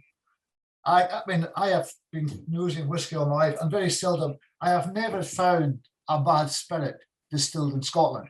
I found good spirit ruined in bad casks, but I have never, ever found a bad spirit. So it's beholding to us that we support each other. If you don't like Lafroig and you don't like Bruichladdich or whatever, there will be one that suits you, but we don't all drink the same whiskey at the same in the same place at the same time. A single malt whiskey is a whiskey for every mood and every occasion. For example, in Ireland, when somebody dies, and once the coffin is lowered into the grave, nobody leaves the graveyard. The family will come round with a bottle or 2 or 3 or 4 and fill a glass for you. So the last, you can raise a toast to the man who is just, or the woman who's just deceased. So it's with us at birth, and it's with us at death. We are very, very pleased about it. It's with us for our children and the whole thing. So we are blessed. And I know why God gave it to us, because he knew we would cherish it. Scots have a reputation of being really mean and miserable. It's absolutely not true. We're careful and we appreciate what we've got. And that's why we were given the honour and the privilege of being the distillers of Scotch whisky, or indeed whisky. So we are the chosen race. Well, I'm also a pastor in Massachusetts, so maybe I should become a pastor in Islay, and I can take part in this with you all. You've got the job, mate. You've got to be able to drink whiskey. Are you allowed to do that?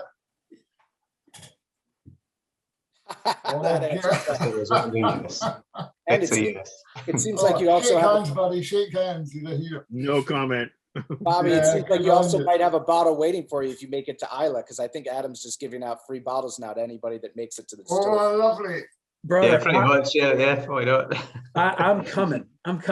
I was really just on another, I don't want to hog the attention here. I was really moved by the documentary. My family is also in a documentary following my daughter's issues called Twice Born. So I'm used to seeing cameras and issues. And Adam, you said, I don't really like seeing myself on camera, but it was a moment. And I was really moved by the documentary and the story. Well done, Greg. So thank you for all that you all did to do that.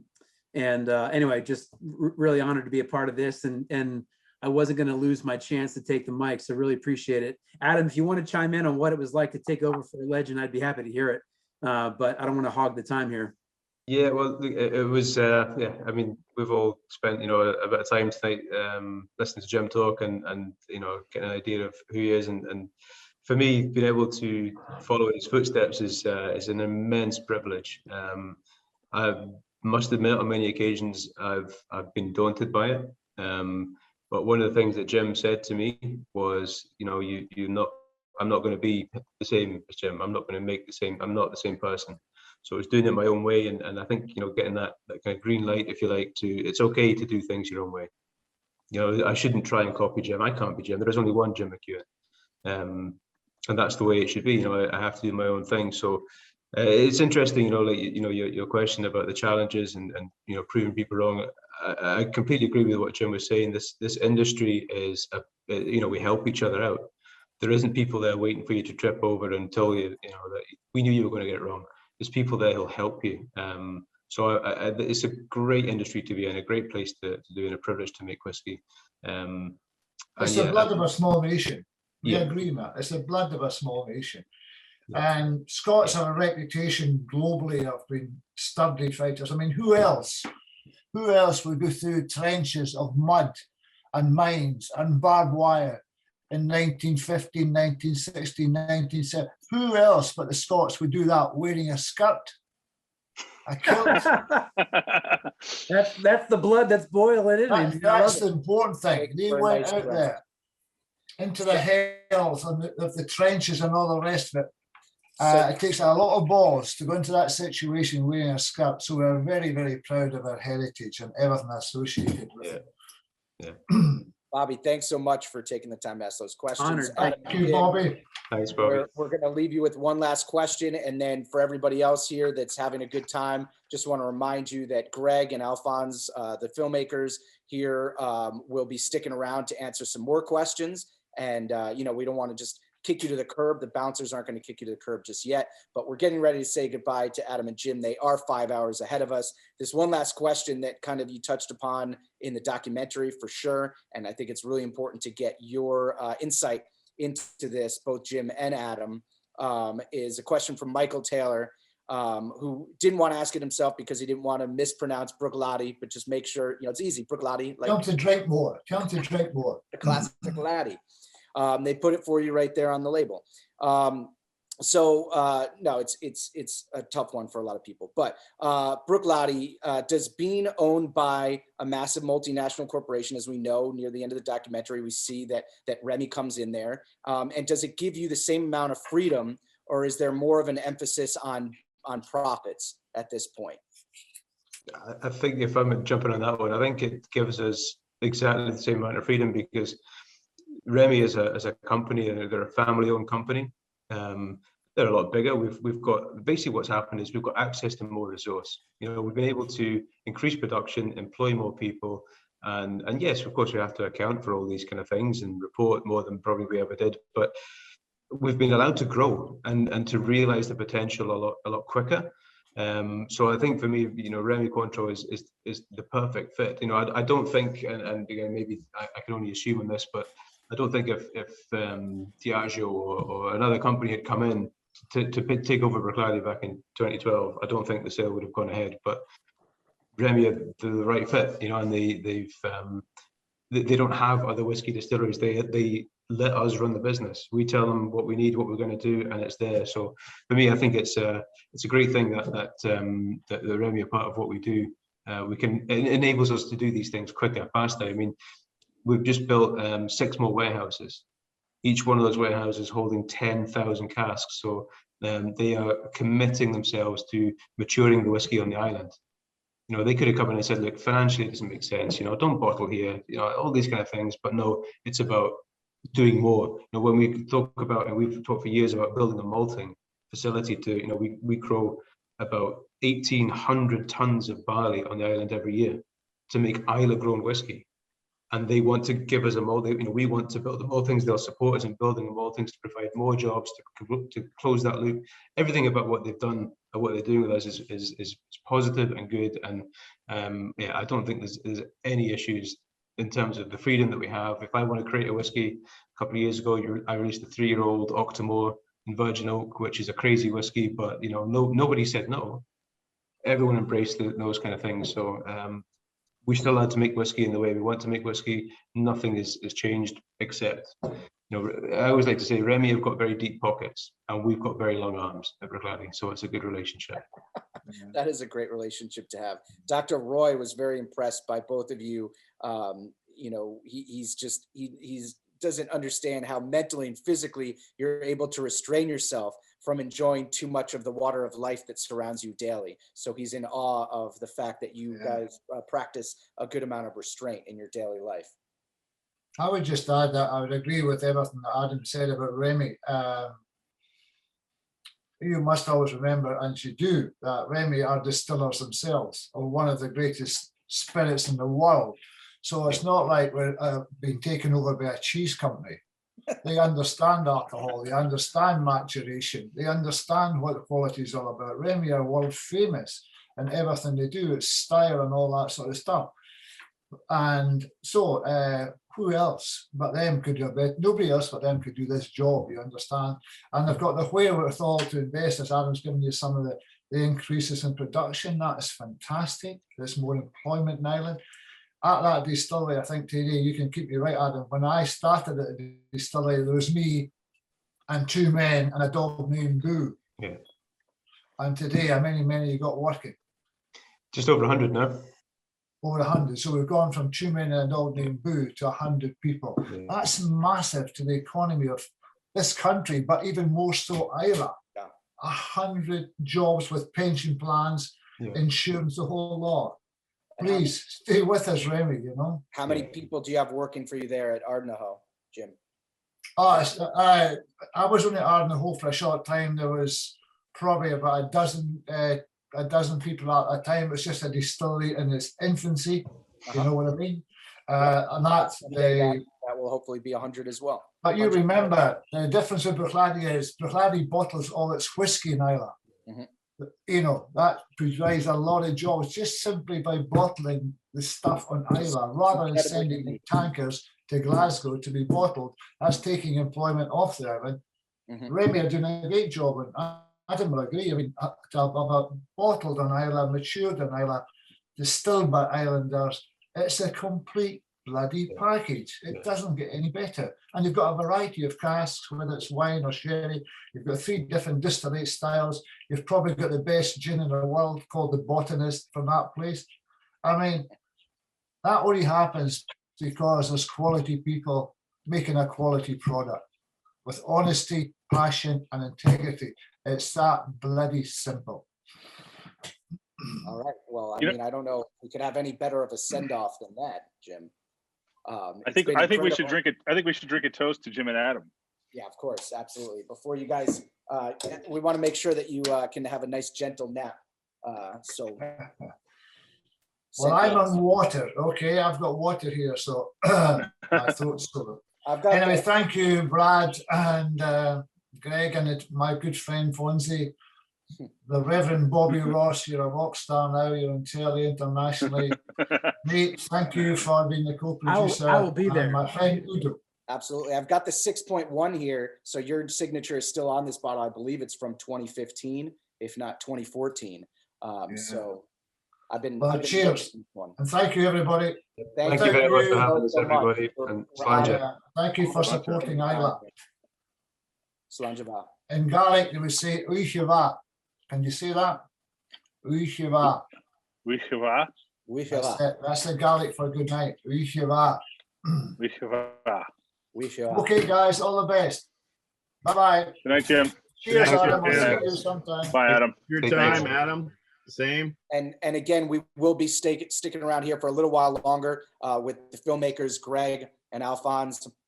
Adam, I don't know, are you sticking around? No, I'm just trying to leave. I'm trying to leave. I'm just trying to find the buttons. Honestly, just going to say again, thank you. It's always very much. awkward in Take those care. Zoom chats where you say goodbye and then there's that moment where you're still there. So we've said goodbye to the whiskey makers. Now we have the filmmakers here.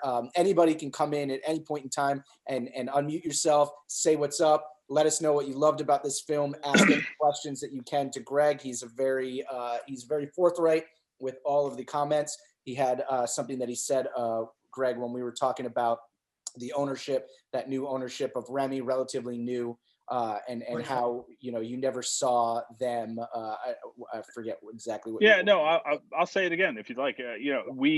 I'm being completely honest here. We never saw any kind of corporate limitations put on us, what we were allowed to do and not allowed to do. Adam had complete discretion about where to go and where we were allowed to go and what we could do. And we shot in a number of distilleries. And to be honest with you, we had those limits in some of them. We were one distillery in particular, we were not allowed to go to the restroom without someone accompanying us. Wow. It was very controlled. Mm-hmm. And, but Bruichladdich was very much still the Wild West. And to be clear, they were not funding this documentary in any way, right? Not at all. No. This is who you chose on your own to make as the focus because of the particular story. So tell us a little bit about the funding process. You don't have to go into too many details, of course, but how does one assemble the finances necessary to make a documentary like this? Well, about a third of our film was financed through a crowdfunding campaign.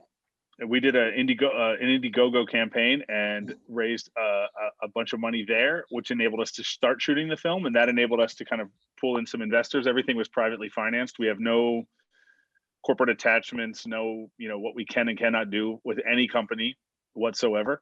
Mm-hmm. We were actually even approached by a few people who offered to introduce us to some companies, some of the big distillery corporations or spirits companies around the world, and we just didn't want to do that. We wanted to tell our story. And I wasn't being circumspect when I said that we did not set out immediately to tell a story about Bruichladdich. Bruichladdich demanded, not I don't mean the corporation demanded, I mean the story demanded to be front and center. Mm-hmm. As we kept shooting, we knew more and more. The one example I use all the time is I love Balvenie. Balvenie is featured in the film. Balvenie has no drama to it at all. It's been owned by the same company for 150 years, since its inception. And Bruichladdich has so much drama around it, in addition to making amazing whiskey. It was the perfect kind of combination of the two for us. I was going to say this earlier when Adam was still on, but there wasn't really an opportunity to do it. But I think it's a great little anecdote, which was someone asked me in a Q&A last week, is the Victorian era equipment at Bruichladdich still available to view when you go there? And I said, well, yes and no, they're using it.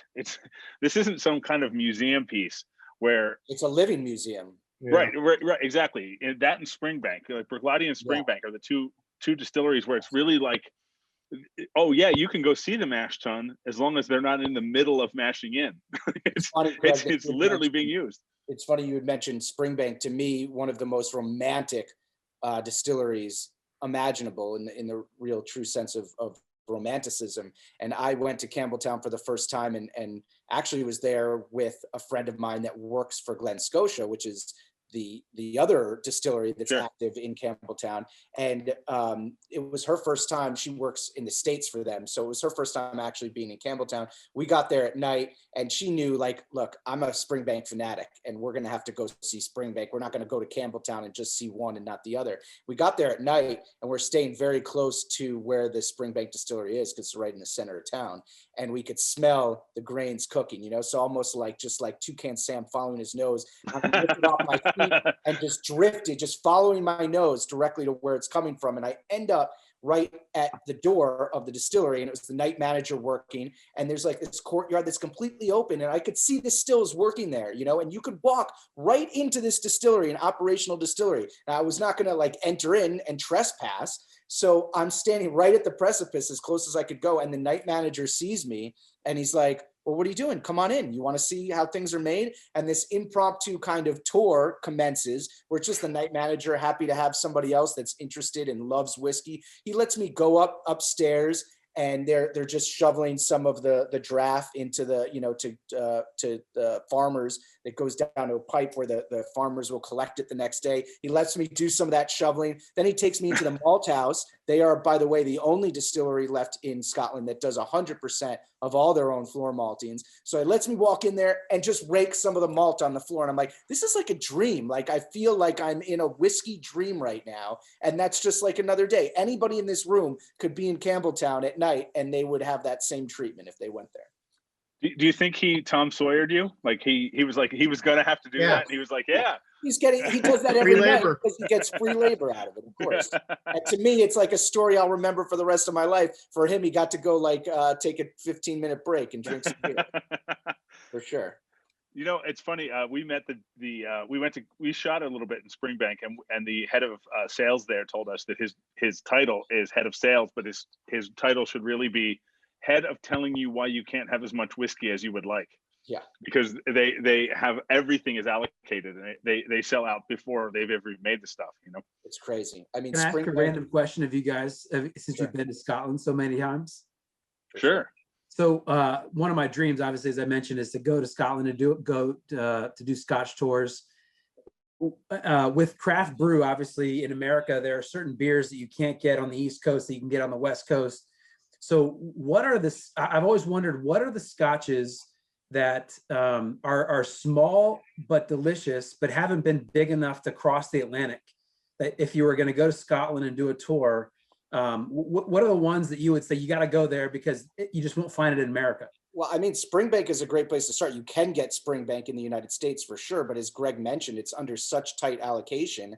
And there you go and visit it, and you could just really drink whatever expression you want. But if you're talking about things that aren't even imported here really at all, nowadays we're pretty lucky to be able to get most things. But I don't know, Greg, did you have something off the top of your head that you tried there? In the last 4 months, there's a whole generation of new distilleries that have just come online. I'm sorry, not online. They've just released their first whiskey. They came online 4 years ago or 3 years ago. Like the one Jim just mentioned he's a part of. Yeah, Ardnahoe is not bottling yet. Ardnahoe, look, the truth is, Jim's being diplomatic, but the truth of the matter is Ardnahoe is owned by the Lang family. The Lang family has enough money that they're not under pressure to release a whiskey that's 3 years old. You know, 3 years and 1 day is when it becomes whiskey. And a lot of the new distilleries want to release a whiskey on that day because they've been waiting 3 years to try to recoup some of the money they've spent. Yeah. The Lang family has been in whiskey for 100 years. So they can wait, and they feel like what I heard when we were there was they wanted to wait 5 years, which would be 2 more years from now. I don't know. They may change their mind, but you know, when you go to Ardnahoe now, you will see hundreds of Hunter Lang expressions available for you to drink of their independent bottling business. But there's 30 new distilleries, and just literally like last week, Torveg came online, started releasing their first whiskey. Ardnamerkin. I see that Udo Sontag is holding up a bottle of Torveg right now. Udo's a friend of our film in Germany. Oh, there he is. So Torveg just literally released their first whiskey a week ago. It's the second distillery on Islay. Isle of Skye, correct, Greg? Yeah. And then the distillery I worked in, Glasgow Distillery, they've had whiskey out for a year now or 2 years now in Scotland, but they don't have any here. They just signed a deal for U.S. distribution. Nicknayan, Udo, help me out. I know I'm forgetting one. There are a bunch. Yeah, there's a bunch. Yeah, and they're all new. I mean, because one of the biggest, look, to be honest with you, one of the biggest goals these new distilleries have is to get a US distribution deal. It's a big market, you know? And so the ones that don't get any distribution yet are the newest ones. And I know Glasgow has now signed a US distribution deal. I know Ardnamurchan, I think, has now as well. I'm sure Torvig, I don't know the details, but Nicknayan, I think, is close.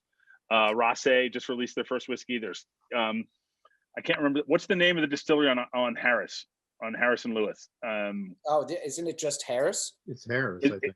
The name of the distiller, the name of the distillery is Harris, but I feel like the whiskey has a different name. You know what I mean? The gin is really taken off. Michael Taylor has an interesting question because he's mentioning and alluding to the product or the practice of sourcing here in the United States in terms of when you have a new distillery and you're waiting for your product to come online, assuming that he's talking about people that actually plan to distill. If you're talking about non-distilling producers, then the analog in Scotland would be this proud tradition of independent bottlers, which, you know, they've been doing for hundreds of years, and it's something that you're proud of and not ashamed of. But in terms of this practice of, I started a distillery, I'm gonna have to wait 2, 3, 4 years before my liquid is ready. So in the meantime, I'm gonna source from MGP. Michael is asking if there is anything like that in Scotland in terms of people sourcing liquid from other distilleries and bottling it as their own. 100% yes, but not quite the same as MGP. I'll give you an example. The Glasgow distillery where I worked, when I was working there, they had basically sourced an independent bottling. They called it the Prometheus. It was super expensive, 600 pounds a bottle, something like that. But basically it was a way of them showing what they could do with cask finishing. They were buying a spirit, they were doing the cask. It was matured enough to be whiskey, and they were finishing it. A few months ago, Rase released a whiskey called While We Wait, and it was while we wait for our whiskey to mature. And it was meant to be a showcase. I believe our co-producer Nate's on here right now. He has a bottle of it. I do too, but I'm 3,000 miles away from my bottle. So we have a raised hand here. Sorry to interrupt. But no, go ahead.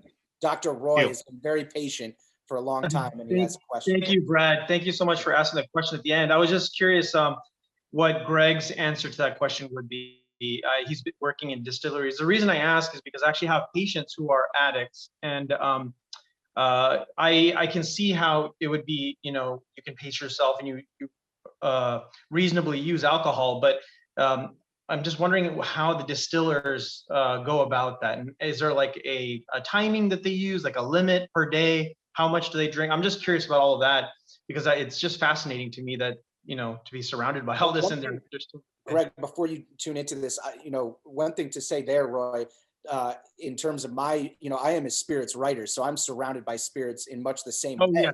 Right. And from my experience, what you find is if people have, you know, if we're going to talk seriously for a moment about issues of addiction, when people have those types of things, you will not make it very long in this industry, because, you know, you're always surrounded by that. So to me, like, you know, I approach this, it's my profession. So I'm sipping it, I'm enjoying it, I'm taking tasting notes half the time. So if I was here just trying to get like messed up and doing it for the head change, then I would never be productive at my job. And that's very much the same for, obviously, for a distiller. Greg, if you have anything to add there. The only thing I have to add to that really was, it was really surprisingly late that they stopped a standard practice at whiskey distilleries in Scotland, where everybody got a dram at like 11 a.m. and 3 p.m. or twice a day. Yeah. Okay. I mean, I want to say it was in the 90s. I mean, it was really late that that practice stopped. And it was one doctor. I learned this on the same walk where I had the idea for the film. Michelle Myron, the woman that did the whiskey walk, showed us the house. She's like, this is where the doctor lived who led the campaign against what they called the daily drams. I see. Dramming the men. That's what it's called, dramming the men. And she said he was very, very unpopular in this town. But you know, Jim is quite proud of the fact that when he returned to manage Bowmore, he immediately stopped the daily drams. for the people that work there. And a lot of them were quite angry with him and said he had sold out. And he told us that what happened was the day he confronted the men and said, "You're not going to drink on the job anymore," a bunch of their wives showed up and defended him and said, no, you're going to do what he says. But from a more practical standpoint, a day-to-day standpoint, I think a lot of the people who do like nosings and tastings all day, like a lot of the master blenders, they're mostly during the day, they're only nosing. Yeah. Oh, I see. It's not consumed, and a lot of times you'll sip it and you'll end up spitting it like you would at a wine tasting. Okay, that makes sense. I mean, some of the most elegant spirits, Dr. Roy, some of the most elegant and most expensive spirits I've ever tasted and been exposed to in my life were in the Cognac region and tasting with master blenders. And we're talking about eau de vie that is 150, 160 years old. And I would be in their Paradis, in their cellars, tasting it with them, and they sip it and then spit it out. And I'm looking at it like, oh my God, like that just seems so crazy. But that is how they are trained to experience it. They don't need to swallow it in order to get the full experience. Buds finish right at the neck. I said the taste buds finish at the neck. After that, right. No, that's very intriguing. Yeah, thank you. It's very insightful. All right, so we have something. Anybody else, by the way, feel free to raise your hand at any point in time. We have somebody talking about Scotch Malt Whiskey Society. We have somebody, a huge fan of Gordon MacPhail. I too am a huge fan of Gordon MacPhail. And in fact, you said you spent some time with Stuart there during your filmmaking process. Yeah, up in Elgin. Yeah, we actually, it's funny, I was looking at photos today. I found a photo of Alphonse today being our stand-in. We're shooting in their samples room. Yeah. And the samples room is, honestly, it's like this absolutely irreplaceable collection of whiskey samples going back to the 1940s. For sure.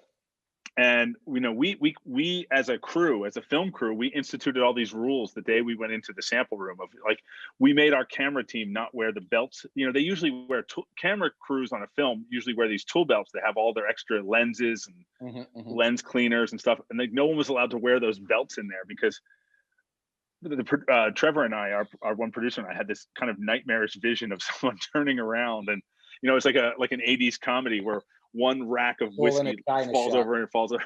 You don't want to be. It was a library of little bottles that, in an earthquake scenario, where those of us that live on the West Coast, we instantly think of, oh my God, one shake, all this stuff falls off. Yeah, for sure. Over there, it was like one touch and tick, tick, tick, tick, tick, like dominoes. That was actually something that I've written about with that family in terms of how well they steward the whiskey and understanding the maturation process and what liquids and what distillates should go into what barrels and where to keep them, where to store them. And so in my estimation, they have kind of cracked the code in terms of, I think they'll be the first ones to commercially release 100-year-old single malt at the century mark, which is just insane to think that could actually be done. Yeah. They told us, they told us that emphatically. We're now skirting around a sore subject for Alphonse here. I'm sorry I have to bring this up, but it's relevant now to the conversation, which is that they gave us a dram of the 75-year-old Mortlock. They gave us 1 dram as a crew to share amongst ourselves. And Alphonse didn't get to try it because we thought he was out shooting drone footage. But we didn't realize it had started raining, and he was actually right outside the door of the room where we were shooting. He was standing 10 feet away from us while we drank it. Yeah, I got to listen in as I'm standing at the door waiting for a quiet moment. Because I know when you're shooting, you're doing interviews and you can't just barge in the room. But I know what's going on in there. But I'm just going to stand out here in the hallway and wait. I never got to try the 75 Mortlock myself. The oldest I got was just that very, very young 1948 Glen Grant that they have. Yeah. So, Yes. Bottled in 28, so about 70 or 71 years old by the time that I tasted it. I love Glen Grant. Every Glen Grant I've ever had, even their official bottlings, they're one of those distilleries, which, to be honest, in my opinion, like Kalila, where I think that their official bottlings tend to be less interesting than the independent bottlings around them. Yeah. There's so much opportunity. Well, it's kind of like what Jim and Adam talked about, like the old owners of Bruichladdich not realizing what they had and they could have done so much more with it. And some Glen Grants I had a Glen Grant last night. Actually, I think I have the bottle here. It's a I mean, their compass box 18, Glen I Grant. really love their 18 personally. Particularly Gordon MacPhail, Glen Grant. They know Glen Grant. I mean, they know they have that locked everything. in. Their Glen Grants are spectacular. I have a store exclusive I purchased when I was there, and it's just an absolutely fantastic bottle. It's just they really their Glen Grant they love it. dialed in, and also their Longmorn is another distillery that they're like, okay, we know what's going on with these guys. Absolutely. Do you think of ever doing like a little mini series of a spin-off of this, a mini series, like once a year movie make? We are planning to make a series of films about spirits. I will tell you right now, the second film is actually going to be entirely about independent bottling. Oh, beautiful. We are probably about 75% in the can with that. We haven't edited it all yet, but the only reason we're not done with that film is the pandemic. That's a good reason to have. Good excuse. Yes, Alphonse wrote in the chat that him being locked outside of the Gordon MacPhail 75-year-old Mortlock was his nickname, the outdoor whiskey. That is true. I mean, it's come from Jim, but it's kind of carried around. Yeah.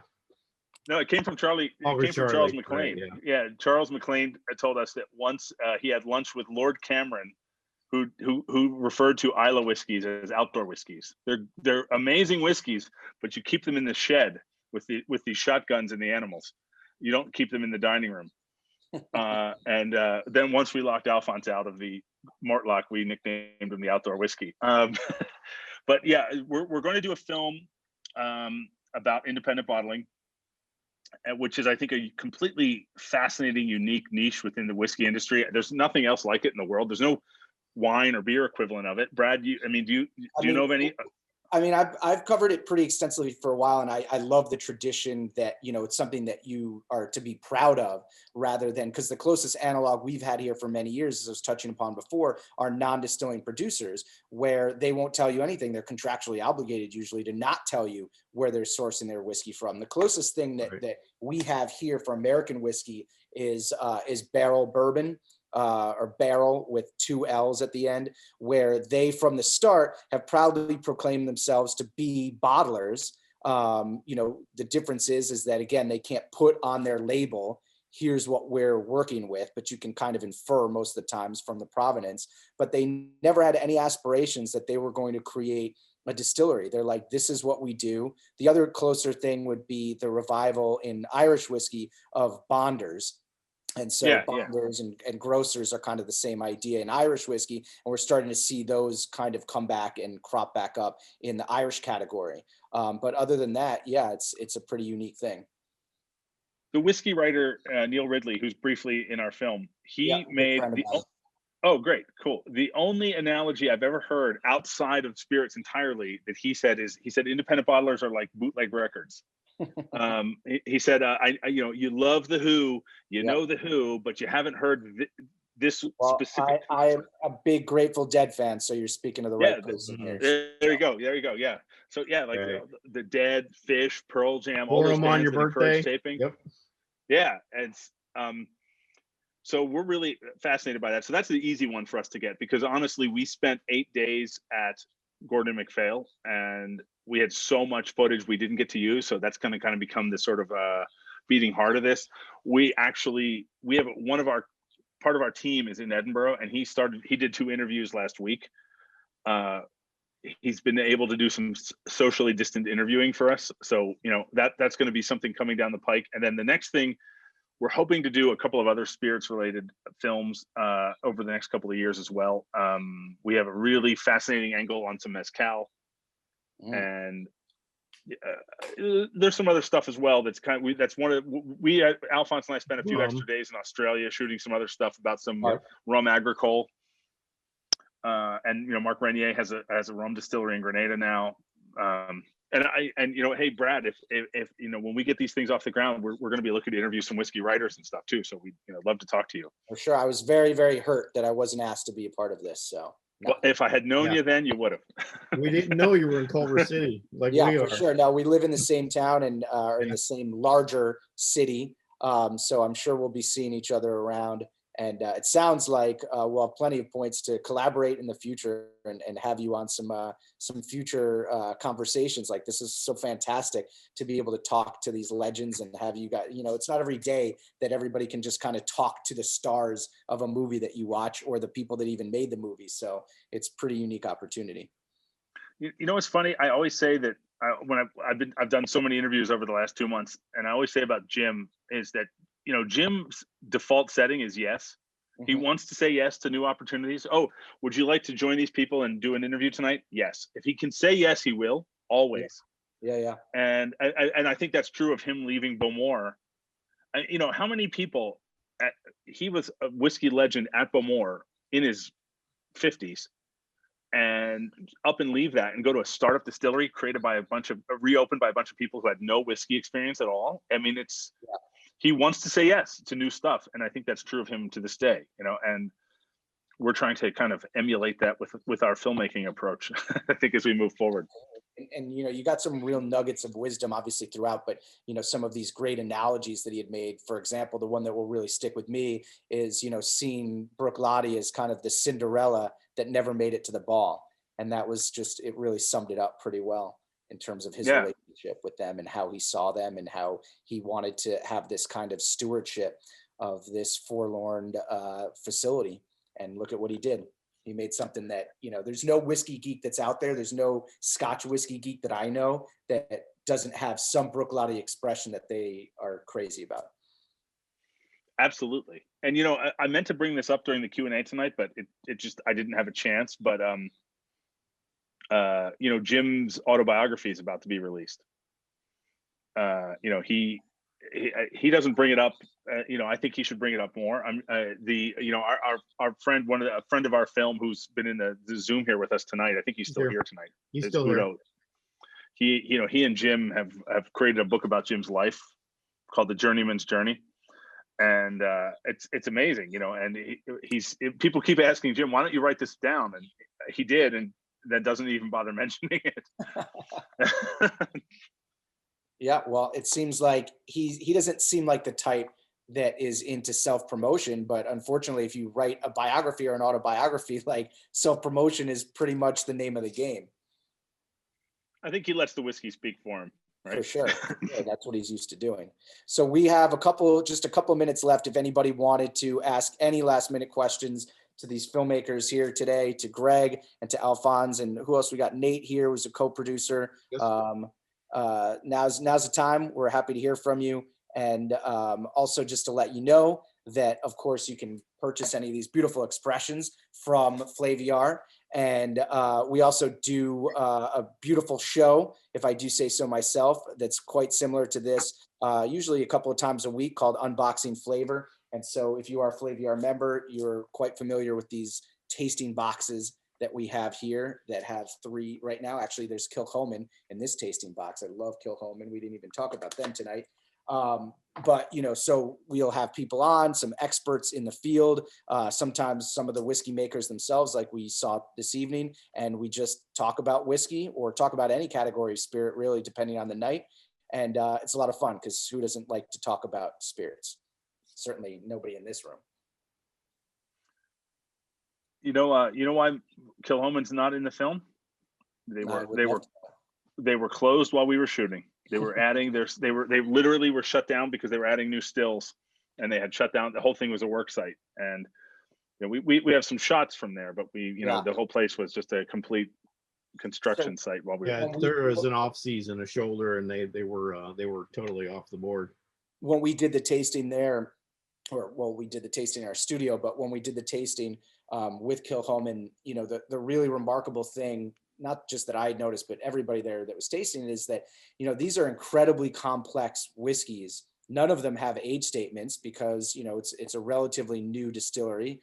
But it's just this idea that age doesn't necessarily have to equate to complexity. Certainly it doesn't have to equate to good or bad whiskey. You can have some very good whiskey that's younger, but also like this idea that like complexity, like the way that some of like that Seneg, which is their one that's finished in, or it's matured entirely in sherry. And it's just like, it drinks like what you would expect like a 15, 16, 18, 20-year-old single malt to drink like. So, it's interesting to me that you can get those types of tonalities and those complexities, not necessarily with tons of time in the cooperage. And I think my opinion of that is a big part of that is just taking wood seriously. Yeah, for you sure. know, They ship their barrels over a hole, which is not the industry standard to do. And you know, they can really, well, nowadays especially, they've gotten very good at pairing them together with the right cask, the right spirit with the right casks. And you know, and not to put too fine a point on it, but I think a huge part of that was Jim's influence. You know, I think Bruichladdich really shook the industry to its core and made people reevaluate what they were doing. As Mark says in the film, now they're all doing Chateau Wagga Wagga. You know, all the things they mocked the whole industry is having to do now, and I think it's been a huge breath of fresh air that's continuing to breathe. And I think Kilchoman's a big part of that. You know, Kilchoman has been not a direct, you know, descendant of that, not personnel descendant of it, but a stylistic descendant of that. You know, absolutely, non-chill filtered, natural color. I don't know about everybody else out there, but for me, and I'm really not just saying this, like the first place that I am traveling to when I can travel internationally again is literally first to Glasgow, so that I can get on the little pond jumper and get straight to Islay, because it's just constantly been on my mind that I haven't been there in over a year, and it's aching my soul. Let's go, Brad. You haven't been in a year, and I've never been. So let's go. All right, we're staging a field trip here today. We already know that we have plenty of free bottles waiting for us, courtesy of Adam. You keep saying that. What do you mean by that? Is there really free bottles there? Yeah, well, he had said Jim made a promise on behalf of Adam that you know, for who was it? I forget her name, but she's here. Oh, Linda. Linda. So let's go. Come on, Linda. Hey, be careful with that one, Bobby. Bottles, make sure they're full bottles. The semantics means everything. Let's go. You know, for what it's worth, guys, Adam wasn't fully kidding. I don't know if they're going to give you a bottle to walk away with, but the tasting room at Bruichladdich, they'll just give you whiskey. You'll get your fill. Absolutely. They are generous people for sure. I want to thank everybody that's been here tonight watching, and everybody that supported this film. Greg, I believe we can still click on that link. Is that still active? I'm not sure in terms of we were showing it through Eventbrite the other night. It is. Yes. Okay, yes, it is still active. So if you haven't got a chance to watch it or you want to watch it again, do. And you know, here I'm going to put my email address in the chat right now. If anyone wants to write to us or me or the film or whatever, there you go. Please write to us, follow us on social media. We'll be showing it again and doing lots of other stuff. Hopefully we're doing lots of other stuff with Flaviar. I'm pretty sure we are. So awesome. Well, I look forward to having very many spirited conversations in the near future. Miguel, thank you so much for being an active contributor this evening in the comment section. And everybody else that was here. Ron, I recognize Ron and his wife from their beautiful whiskey wall. Well, actually, we saw their wine room the other night, and now they've been gracious enough to shift to the other room so that we can see their whiskey collection that we only could see from the distance before. So that's great. We love, you know, just promoting conversation. We don't want this to just be a boring, just two people talking back and forth. So we really always invite and encourage open discourse, and everybody that loves spirits, which is presumably everybody here that's lasted 2 hours here talking about whiskey. We want to hear from you always. So always contribute, and always don't be afraid to raise your hand or to put stuff in the comment section.